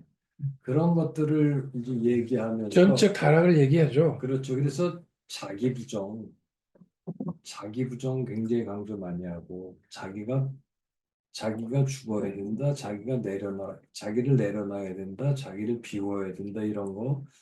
근데 그게 안 일어나는 거야. 그래서 칼뱅 같은 경우는 미하큘레즈망이라 그래요. 자기 부정이 일어나는 사람들이 자기를 내려놓고 자기를 죽인다. 이거는 기적적으로만 가능하다는 거고 성령의 역사로 봐요. 그래서 이거 자기가 죽어야 하나님의 뜻에 순종할 수 있고 그다음에 전체 공동체를 위해서 자기가 일할 수 있고 말하자면 자기가 뭐 관리들이라든지 뭐 이런 거 다 이코노미라 그래가지고 청지기로 보거든. 하나님으로부터 권한을 받아서 일을 수행하는 것이 뿐인데 그런 일을 수행하는 것도 자기 부정이 선행되지 않으면 불가능하다고 보는 거예요. 공직자들 자기를 앞세우고 자기 사익을 위해서 하는 게 아니고 공익을 위해서 부름을 받은 거다. 그러려면 자기가 죽어야 돼, 내려놔야 돼. 근데 그게 전제되지 않으면 어떤 선한 제도, 어떤 이념, 어떤 무슨 뭐 것이어도 사실은 종교 지도자라고 할지라도 그런 것이 전제되거나 아니면 동시에 수반되지 않으면 가능하다고 보질 않는 거죠. 그래서 칼뱅의 관심은 정치적이고 제도적이고 이런 거 사실 2차적인 거고 사람에게 있어요. 사람이 변화돼. 그러니까 그 퓨리탄의 전통을 보면 그 우리 우리 그 동양에서 얘기하는 수신제가 치고 병천할 때 그 수신의 문제에 있어서 말을 많이 하지 말아라. 그 다음에 시간을 소중하게 하고 화를 내지 말고 남에게 친절하고 우리가 동양 사회에서 그 유교에서 말하는 수신에 못지않는 그리고 그 캐톨릭에서 교인들 많이 억압하잖아요. 뭐 교리 교육도 있고 뭣도 하고 뭣도 하는데 그게 부족하다라고 생각한 게 칼빈이에요. 캐톨릭에서 이렇게 그 교인들을 그렇게 얽어맸던 것이 그 부족하고 더 해야 된다. 근데 이제 그 억압이 아니고 억압이라기보다 이해, 컨트롤. 근데 교육 이런 거 표현이 말씀 적절하지 않는데 이해, 교육 이런 거 굉장히 강조해. 그래서 알아야 돼. 더 하라고 캐톨릭보다 더 하라고 그러죠. 저는 그런 얘기는 들어보지 못했는데. 그거 나와요. 그러니까 캐톨릭이 교인들을 그 통제하고 중세 때 해왔잖아요. 마녀 사냥도 하고 뭐 온갖 거 다 해왔잖아요. 그거는 이제 대상에 따라 다르죠. 일반인들의 어떤 도덕, 모랄 이런 거에 대해서 카톨릭은 사실 반인에 가까웠지. 근데 칼뱅은 그 그런 것도 치리를 통해서 시리를 통해서 해야 된다고 봤고 기독교는 그냥 그런 식으로 내버려 두고 그렇죠. 특히 15세기, 16세기 이때가 되면은 굉장히 성적으로 반인주의가 지배를 해요. 문화적으로도 그렇고 심지어는 수도원 안에서도 종교단체 안에서도 아주 그런 거를 칼뱅이 상당히 비판을 많이 하면서 그리스도인은 말로만이 아니고 삶으로 해야 된다. 그래서 그 도덕성 같은 거 강조하는 도덕주의 미국 개신교의 도덕주의가 나중에 제가 다음번에 발표하겠습니다만 다 그 연관이 돼요. 그런 점에서는 뭐 억압적일 수 있겠죠. 그러나 제가 이제 어떻게 표현하느냐면 제가 어렸을 때 우리를 가르쳤던 선생님들은 커피도 안 마셨어요. 그리고 댄스 파티 같은 거 하면 안 되고 뭐 이런 굉장히 금욕적이고 이런적인 생각을 가지고 있었던 거죠. 켈빈의 그 제네바 교회에서 치료하는 거 보면 뭐 술 먹고 춤추고 말 많이 하고 또 그 뭐라 그러나 그 남을 시기하고 질투하고 뭐 또 이단에 빠지고 뭐 온갖 거를 다 치료를 했거든요. 그런데 성찬식 오지 마라. 그리고 우리가 어렸을 때는 그런 기질이 있었어요. 우리 장로교 아니셔서 잘 모르시는지 모르겠지만 니까지 그거 교회 오지 마. 와봤자 도움이 안 돼. 이랬다고요. 신났네. 공부 못하면 교회 오지 말라고 그랬고 축구한다고 그러는 놈이 축구 못하면 너 인마 축구도 못하는 놈이 뭐 교회 와. 이랬다고요. 근데 요즘은 그런 게 없어졌잖아요. 한국 교회가. 미국 교회도 마찬가지고. 미국 교회는 아직도 있는지 좀 모르겠어요. 미국은 교인 되는 거 쉽지 않아요. 아무나 온다고 해서 교회 등록 안 시켜줍니다. 다음에서 심사하고 이래가지고 교인을 만들죠. 그래서 아마 교인 수가 더 줄어드는지도 몰라요. 펀드멘탈리스트들이라든가 아니 펀드멘탈 펜테코스탈이라든가 이런 것들은 그런 거 없이 그냥 막 받아들이니까 그게 더 많이 발전했는지도 모르고 장로교는 굉장히 엄격했어요. 칼빈이 술좀 못하겠어요? 아니야. 술 칼뱅 좋아했어요. 술 말고 술은 우리나라에 들어온 문제가 칼빈주의자들이 된 거는 그 술 먹고 방탕하게 뭐 이렇게 하면 방탕하게 대중들 공중에서 막 흩어지고 뭐 이러는 거 그런 못하겠어. 거지. 그러면 교회 칼뱅은 와인 많이 마시고 그랬습니다. 그리고 급여로서 와인을 받았어요. 그렇죠. 뭐 그거는 칼뱅이 돈으로도 아, 월급을 아까 그 받았지만 커피 얘기가 나온 게 뭐냐면 국물이라든지 와인이라든지 이런 것도 시에서 제공을 해줬어. 이유는 뭐 돈이 좀 부족한 부족하니까 그런 그걸로 이유도 메꿔주려고. 있었지만은 외교적이고 뭐 이 생활에 필요한 거 필수품이라고 봐서 주는 거예요. 그러니까 금욕주의가 아니고 단지 그래 대중들을 앞에서 술 먹고 취하고 막 그 주정 부리고 시끄럽게 하고 이런 걸 문제 삼는 거지. 아니요, 제가 말했던 포인트는 뭐냐면 커피도 안 마시고 그렇게 했다라고 하는 건 뭐였냐면 엄격하지 않았던 거지. 어? 근데 이 생각해 그렇게 엄격하지 않았다는 거지. 아니 그러니까 제 얘기는 켈빈주의가 내려오면서 그렇지. 미국으로 건너가고 이제 미국에서 영향받은 분들이 우리에게 가르치고 할 때는 하나님보다도 졸리는데 그 하나님보다도 커피나 이런 데 더 의존하면 안 된다라고 하는 거예요. 신앙 우선으로. 깨어 있으라. 그러니까 굉장히 그 자기를 쳐서 복종시키려고 하는 그런 생각이 굉장히 강했던 것 같고 뭐 켈빈이 저 이제 그걸 해보면 굉장히 유머도 많고 이제 뭐 그랬는데 이제 오해를 받아가지고 굉장히 엄격하고 뭐 신정으로 꽉 틀어지고 그런 거는 아니었습니다. 사실은 그런 거는 아니었지만 그래도 하나님이 뭐 천지 창조하기 전에 뭐 하고 계셨어요? 그러면 니같이 엉터리 같은 질문하는 놈 보내려고 지옥 만들고 있었다 왜? 이러면서 재밌는 얘기. 그 기독교 강요에 나와요. 다. 그러니까 그, 그 그런데 이제 그런 게 정신으로 되면 도르트문트 대회인가요? 그 저기 뭐야 뭐 5개 그 튤립이 되잖아요. 화라네. 그걸 칼빈이 오케이 했을까 싶은 생각도 들어요. 오케이 안 했죠. 칼빈은 오케이 안 했을 것 뭐, 같죠? 그 도로트 신조 나오는 과정에서 결국 이제 화란의 그 말하자면 극단주의자 예정론이나 이런 걸 네, 가지고 그렇죠. 논쟁을 한 거잖아요. 네. 알미니안주의자라고 알미니안주의자고 경영했죠. 알미니안도 칼뱅주의자예요. 그렇죠. 칼뱅의 제자고 제자였죠. 뭐 칼뱅 제자죠. 그다음에 그쪽 고마루스인가 이 극단주의를 대표하는 인물이 있어요. 그런 사람들도 칼뱅은 칼뱅주의인데 대표 제네바 아카데미에서 근데 공부했으니까. 이제 그 극단주의와 온건주의의 투쟁에서 극단주의가 승리를 한 거지. 그러면서 알미니안들이 이제 배제가 되고 그게 이제 합리적이고 좀 휴머니스트들이거든. 그 알미니안들은 그 칼뱅주의자들 중에서 근데 칼뱅주의 그 네덜란드 이제 말하자면 이제 정통 칼뱅주의로 또 배제되니까 이제 떠돌다가 이제 감리교나 이쪽에서 이게 받아들여진 거지. 그래서 감리교 같은 경우 알미니안주의 아니에요? 수익이 하는 거야. 재밌는 얘기 하나 해도 됩니까? 그 우리 장로교 전통의 우리 초통합적 전통이 오래된 전통인데 그 목사고시에 칼빈의 5대 강령에 대해서 서술하시오. 이게 목사고시에 오랫동안 나왔어요. 근데 이 한태동 튤립이라는 거. 튜립 한태동 박사가 거기에 대해서 칼빈의 5대 강령은 없고 칼빈주의의 5대 강령이 있습니다. 그렇지. 그 내용은 아래와 같습니다. 쭉 설명을 해서 그 사람이 프린스톤에서 역사 신학 박사를 받은 사람인데 근데 어떻게 되는지 아세요? 떨어졌어요? 떨어졌죠. 떨어졌잖아요, 그죠? 그 다음에 예루살렘 대학에서 그 저 구약학으로 신학 박사학위를 받고 돌아온 강사문 교수가 있어요. 목사학위 2번이나 떨어졌어. 구약학에서.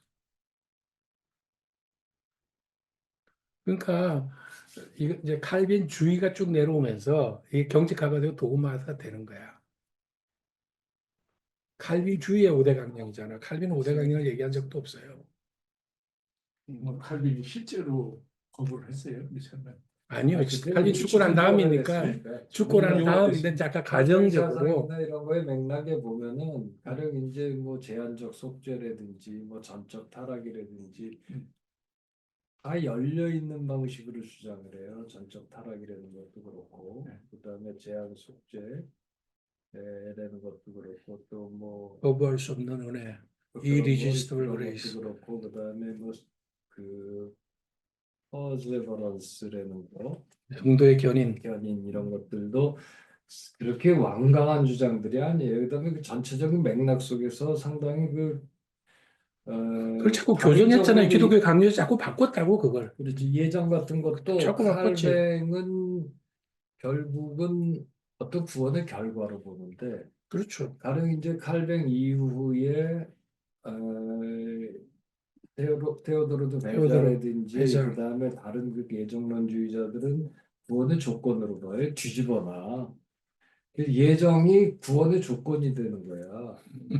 이제 그런 식으로 이제 변질이 되는 거죠. 그런 것들이 이제 강화되고 응집된 게 17세기 그 흔히 말하는 정통 칼뱅주의라고 말하는 거예요. 예, 이제 그래서 사실은 상당히 이제 반감들을 많이 가지는 거지. 17세기, 18세기 되면 계몽주의자라든지 그래서 제네바 교회 안에서도 그런 정통 칼뱅주의라는 이런 것들을 반대하고 그래서 칼뱅주의 아닌 사람들이 이제 교회 제네바 교회의 목사가 되기도 해요. 이제 칼빈 이후에. 칼뱅 이후에 18세기, 19세기가 그래요? 되면 그건 재밌는 얘기네.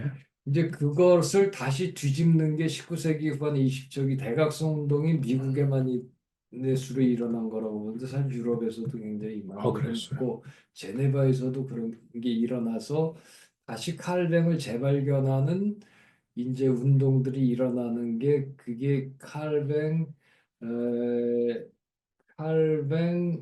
출생 400주년 기념을 어간으로 다시 리바이벌이 된 거예요. 칼뱅주의가.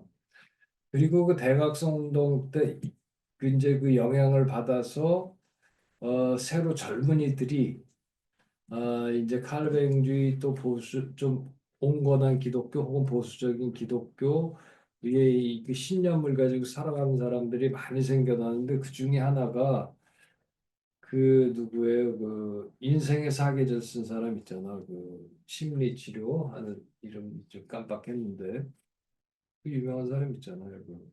인생의 사계절.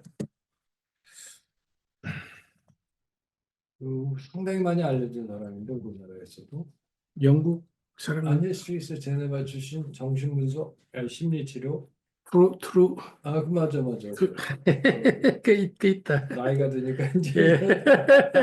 폴트루니에 폴트루니에. 폴트루니에 같은 사람들. 근데 그 주변에 그 친구나 같은 이런 사람들이 다 그 대각성 운동에 영향을 받고 온건한 기독교론자들이긴 그래요. 그래요. 근데 그 사람하고 칼 바르트가 굉장히 교류를 많이 했잖아요. 그럴 거예요. 아마. 네, 오늘 주제가 그 종교가 2024 미국 대통령 선거에 미친 영향인데 오늘 어떻게 깔뱅 특강처럼 해서 우리 장항식 교수님은 어떻게 좀 오늘 나중에 재밌게 잘 편집자한테 듣느라고 되겠네. 원래 제가 생각했던 거와 지금 좀 날아가 버렸는데 다시 좀 이야기해 주셔서 이제 생각이 난 것 같은데 저는 오늘 고 박사님 이 페이퍼를 읽으면서 굉장히 불편했거든요. 불편한 거는 이제 페이퍼의 내용이 굉장히 좋으신데도 불구하고 그걸 읽는 제 스스로가 한국 교회의 상황을 자꾸 생각나게 해서 그래서 불편하게 했고 그래서 아까 코멘트를 하는 것보다는 굉장히 불편한 이게 처음부터 읽을 때부터 그랬는데 지금도 계속 그렇습니다. 내가 아무래도 좀 신실한 기독교인인 것 같아요. 기독교가 많이 몰락해가고 있는데 그 원인 중에 하나가 종교와 그 정치, state and church의 관계가 옛날하고 많이 달라졌는데 그럼에도 불구하고 그거에 대해서 착각하고 있는 기독교인들과 그거에 대해서 착각하고 있는 국가주의자들 이 두 사람들이 세계를 망치고 있고 대한민국을 망치고 있다고 저는 보거든요. 그래서 교회도 지금 그런 거에 영향을 굉장히 많이 받아서 교회가 몰락해가는 이유가 뭐 목회자들이 타락하고 무슨 덕이 안 되고 이래서 기독교가 지금 파워가 없다, 선교열이 약해서 이런 게 아니라 그 중에 하나의 원인은 이런 그 스테이트 앤 철치의 관계를 잘못 이해하는 그런 시민들, 정치가들, 그리고 그거에 대해서 이용당하고 있는 기독교인들, 혹은 이용당하라고 내주고 있거나, 혹은 서로 이렇게 결탁해서 서로가 서로를 이용해 먹는 그런 어떤 왜곡된 기독교인들에 의해서 우리나라의 지금 현재 사태도 이런 식으로 많이 이 정치적인 사태나 그다음에 기독교의 쇠퇴에도 이렇게 영향을 받고 있고 오늘 듣고 보니까 저는 잊어버렸었는데 트럼프의 기독교적인 국가주의도 바로 그런 거 아닌가. 굉장한 착각이죠. 기독교가 지금 아까 김성원 교수님 얘기했지만 국가주의를 불러일으킬 수 있는 이런 시대가 끝났어요. 저는 그렇게 봅니다. 왜냐하면 스테이시라고 하는 것은 지금 더 이상 존재하지도 않고 아까 말씀하신 대로 아나키즘이 지금 현재 존재하고 있고 그런데 미국이라고 하는 나라에서 특수하게 1등 국가였다가 지금 다국 체제에 의해서 1등 국가가 아닌 위협을 느끼다 보니까 이래서는 안 되지라고 해서 그 와서들이 앵글로 섹슨들이 아까 말씀하신 대로 국가주의를 이제 강화시켜야 되는데 그럴 때 기독교를 본인들이 가지고 있었던 프로테스탄트라고 하는 그 정신에 의해서 와스비 엘리트로서 만들어 놓은 그 정신과 체제와 뭐라고 할까요? 그 내면적인 기제는 아직도 미국 움직이고 있으니까 그거를 이용해서 어떻게 해서라든지 국가주의를 살려보려고 하는 거거든요. 그래서 국가를 어떻게 해서든지 통합하고 간신히 이끌어가지고 1등 국가가 더 이상 아닌데 그러나 1등 국가죠. 그리고 앞으로도 얼마는 지속되겠죠. 그 1등 국가 팍스 아메리카나를 어떻게 해서든지 생존시켜 보려고 하는 처절한 몸부림에서 자기들이 가지고 있는 그런 개신교 정신이라고 하는 것에서 몇 가지를 따와서 이렇게 이제 하려고 하는 몸부림이라고 저는 봐야죠. 그거를 지적하신 거라고 저는 보고요. 네. 그거는 사실은 일부죠. 제가 생각하기에는 공화당, 백인, 일부 남성, 남부 이 사람들이 생각하고 있는 국가주의지 미국 전체는 저는 그렇게 보고 싶지 않거든요. 트럼프가 지금 이렇게 하고 있는 것도 사실 기독교적인 국가주의를 이용해 먹고 있는 거지. 본인의 정치를 위해서 그 사람은 돈과 비즈니스를 통해서 미국의 1등을 다시 만들려고 하는 거지 기독교적인 국가주의는 전혀 생각도 없어요. 그건 이용해 먹는 거지. 저는 그렇게 봅니다. 진짜 이유는 경제적인 이유죠. 1등 국가였다가 자꾸 경제적으로 지금 너무 재정 적자가 많아서 파산 직전이니까 이걸 어떻게든지 살려야 되는데 그러려면 방법이 없으니까 중국 물리치고 모든 나라한테 관세 물으면서 자꾸 이렇게 기업 미국으로 다시 돌아오게 하고 그렇게 해서 어떻게 해서든지 부를 늘려보려고 하는 처절한 그거 하에서 진짜 이유는 경제적인 게 목적이지 그 스테이트를 유지하려고 하는 것에서 경제적인 게 목적이지 진짜 종교가 거기 얼마나 큰 힘을 차지하고 있느냐라고 하는 것이라서 저는 그거는 아니라고 보고 그렇게 말씀하시는 그 구박사님의 글이나 이런 글은 그럼에도 불구하고 좀 필요하다고 봐요. 왜냐하면 이게 한국하고 연결되고 한국도 똑같은 길을 가고 있기 때문에. 한국도 지금 국가가 더 이상 아닌데 한국은 분단 체제라고 하는 것 때문에 계속 국가를 이용해서 어떻게 해서든지 이걸 이용해 먹고 하고 있지. 사실은 진짜 재벌들이 국가를 인정하고 있느냐 이용해 먹고 있고 재벌들이 진짜 종교를 인정하고 있느냐 이용해 먹고 있지. 지금 현재 MZ 세대나 이런 애들이 국가를 진짜 사랑하느냐 국가라고 하는 것에 대해서 진짜 생각하고 있느냐 저는 그렇다고 생각하죠. 그러고 얘기해 보면 통일도 국가도 아무것도 믿을 돈쪽과 필요 아무 없어요. 관심이 없어요. 걔네들이 진짜 관심 있으면 이런 식으로 이렇게 지금 이렇게 돌아가고 있겠는가 나는 그런 생각을 해보면서 그럼에도 불구하고 그래도 기독교인들은 국가에 대해서 왜냐하면 아직 머저리티 한국의 기독교인들이 여전히 미국 기독교인들처럼 이벤젤리컬하고 펀더멘탈한 그런 생각을 가지고 있는 분들이 생각을 가지고 있으니까 그리고 우리는 뭐 국시 자체가 워낙 반공이기 때문에 그렇다고 기독교가 만나고 이러니까 어떻게 해서라든지 보수라고 하는 이름으로 기독교와 국가가 만나고 있는 듯한 이런 게 한국에서도 이제 그대로 벌어지고 미국에서도 벌어지고 있지만 그런 근본적인 질문 하에서 제가 이 논문을 읽으면서 불편함을 느끼기도 하고 왜냐하면 내 스스로도 사실 이런 사실을 알고 있으면서도 이 국가에 대해서 기독교에 대해서 아무런 말을 못하고 있는 이 종속된 인간, 종속된 신학자로서 그게 저는 사실 불편해요. 제일 불편한 거거든요. 근데 그거에 대해서 이렇게 얘기를 꺼내 주셔가지고 그래도 우리가 조신학자로서 이런 얘기를 할 수 있다라고 하는 거. 근데 요즘에 사실 기독교인들이 기독교가 이제 쇠퇴하고 어떻게 보면 어떤 사람들은 몰락해가고 있다 그러는데도 불구하고 음, 지금 그런 거에 의해서 어, 뭐라 그럴까요? 사실 다른 많은 시민들은 기독교를 되게 기독교가 도대체 뭐 하고 있느냐 저런 식으로 하고 있는데 좀 지성적이고 생각하는 진보적인 기독교인들은 도대체 뭐 하고 있는 거냐 지금 이렇게 돌아가고 있는데 라고 하는 질문들을 직접 하기도 하고 그런 눈치를 제가 보거든요 제 스스로가 그런 눈치를 좀 보면서 대놓고 얘기하지. 네? 대놓고 얘기해요. 내가 대놓고 얘기하기도 하는데, 하여튼 그런 불편함을 느낄 때에 왜 그러냐. 이런 얘기를 하면서 우리가, 이거 이제 어떻게 될 것이냐. 이런 거에 대해서 다시 한번 좀 우리도 얘기를 하자. 사실 우리 모두는 교회라고 하는 것과 국가가 너무 크기 때문에 거기를 향한 변증적인 신학자로서 우리 모두가 어떤 역할을 하고 있다고 봐요. 우리 잘했다고 봐요, 저는. 그 저는 스스로 위로합니다. 근데 동시에 그럼에도 불구하고 사실은 우리가 기독교가 가지고 있는 이렇게 쇠퇴해 가고 있고 몰락해 가고 있을 때 왜 이런지 하는 거에 대한 그 이유 가운데 하나가 아까 얘기한 대로 이 기독교와 국가가 잘못 만나고 있는 거에 대해서 지적을 해줘야 되는데 그거를 아무도 지적을 안 하고 있거든요.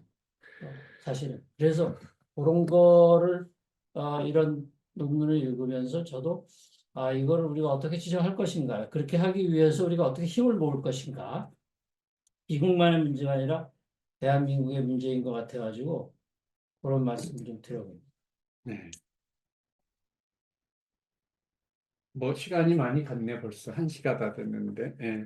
안무로 가고 싶고요. 우리 네. 근데 이제 아까 이제 100% 이제 동감을 하고 저도 이제 마찬가지입니다. 뭐 이거를 한국 기독교를 비판하는 그런 글은 아니잖아요. 그러니까 둘러서 이렇게 둘러서 지금 이 접근하는 뭐 한국도 비슷하다 하는 뭐 그런 그 뉘앙스는 주긴 하지만은 그런 것 같고요.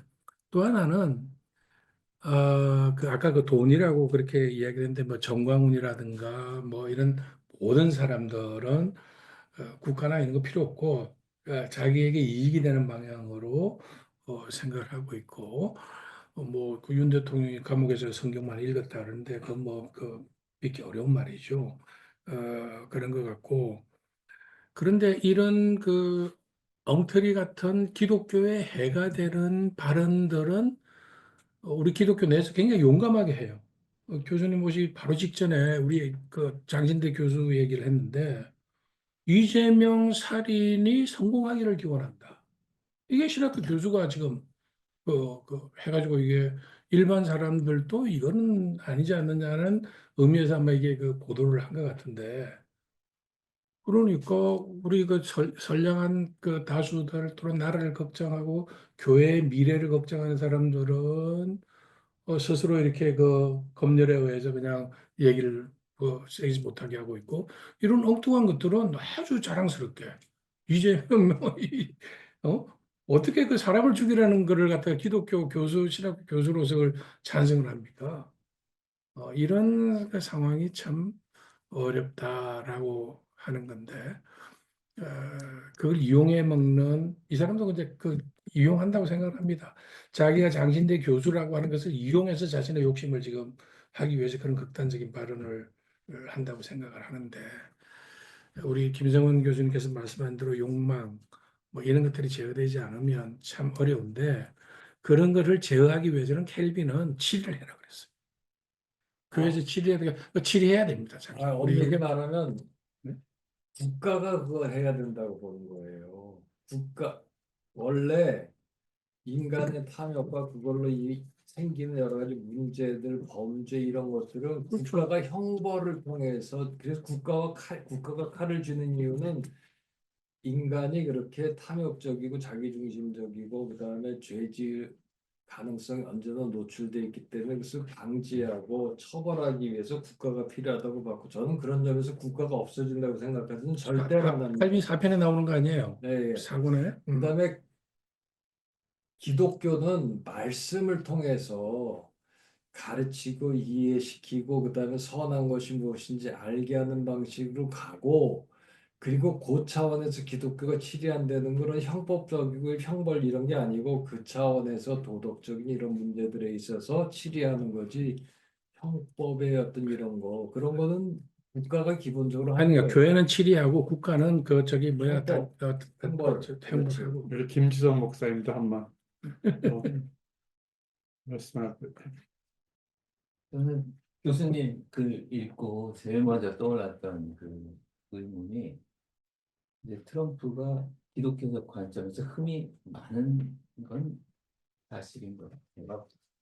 그런데 그럼에도 불구하고 미국 백인 그 복음주의자의 81%가 그 트럼프를 지지한다는 그 글을 읽고 이게 어떻게 가능한가.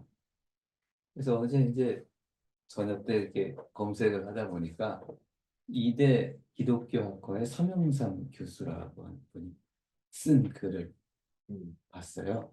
이분은 시카고 대학에서 학위를 받고 이제 오신 분인데, 그분이 그 쓰신 글에 보면 스티븐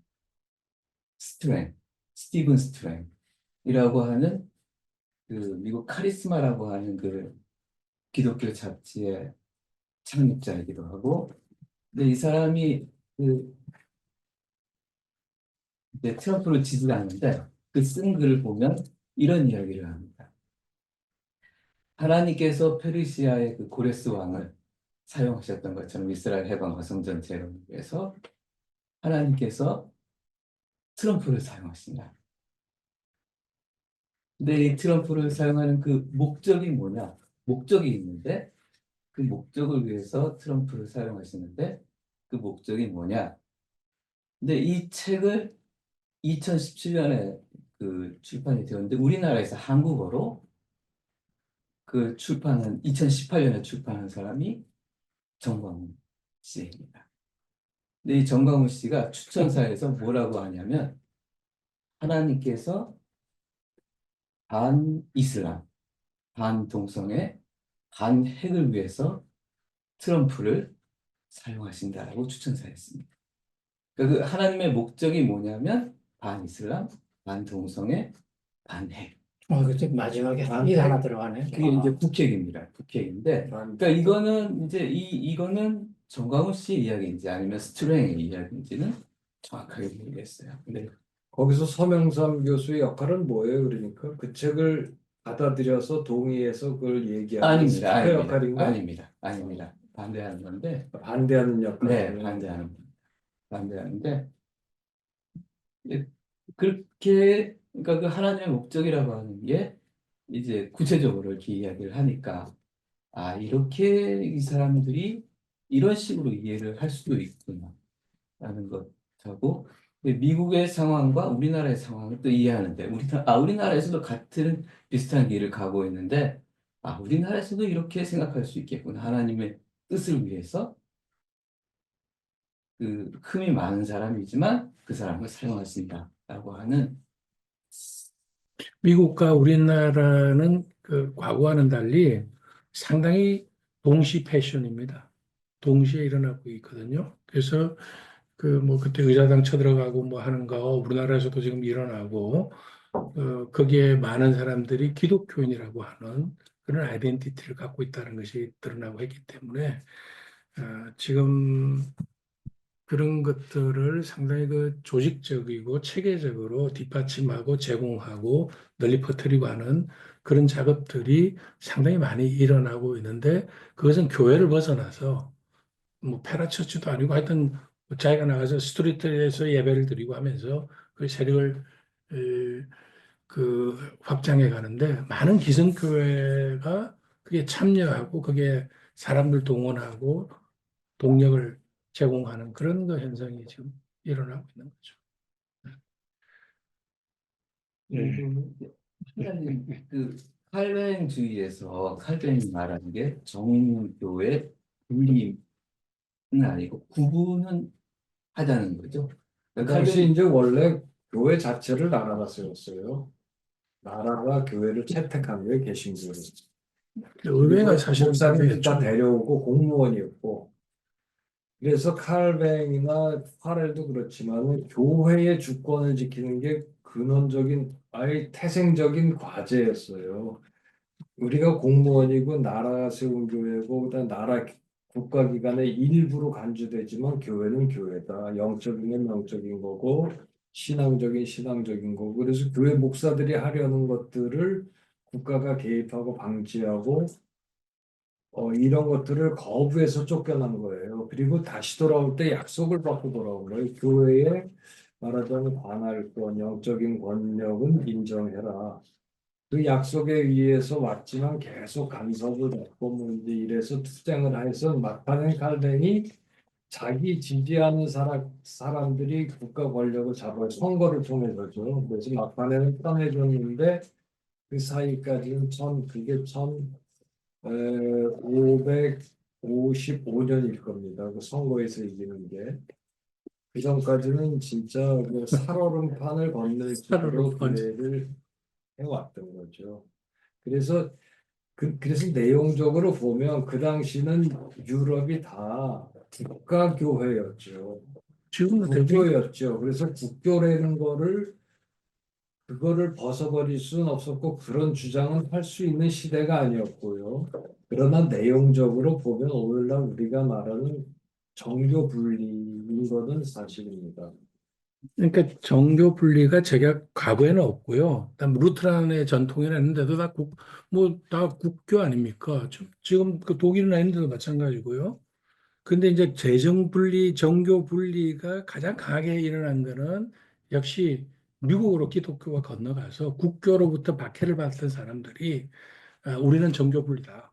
라고 하는 전통을 세워나가고 그게 우리나라에 들어와서 가장 정치와 결합되어 있으면서도 말은 정교와 종교를 분리해야 된다라고 얘기하는 모습을 우리가 갖고 있는 거죠. 이제 그 정교 분리 전통이 가장 강한 게 이제 제세례파들, 네. 제세례파들이고 그러나 퓨리턴, 위그노 그렇죠. 다 칼뱅주의예요. 그렇죠. 그 사람들 강한 거예요. 예, 아이고 오늘 배고파. 예, 장시간 동안 많은 배움의 시간이었고요. 특별히 오늘 발제해 주신 우리 구충서 교수님 또 노천민 씨님 이어갑 교수님 다시 한번 감사드립니다. 예, 그러면 오늘은 이것으로 우리 순서를 마치겠습니다. 감사합니다. 수고하셨습니다.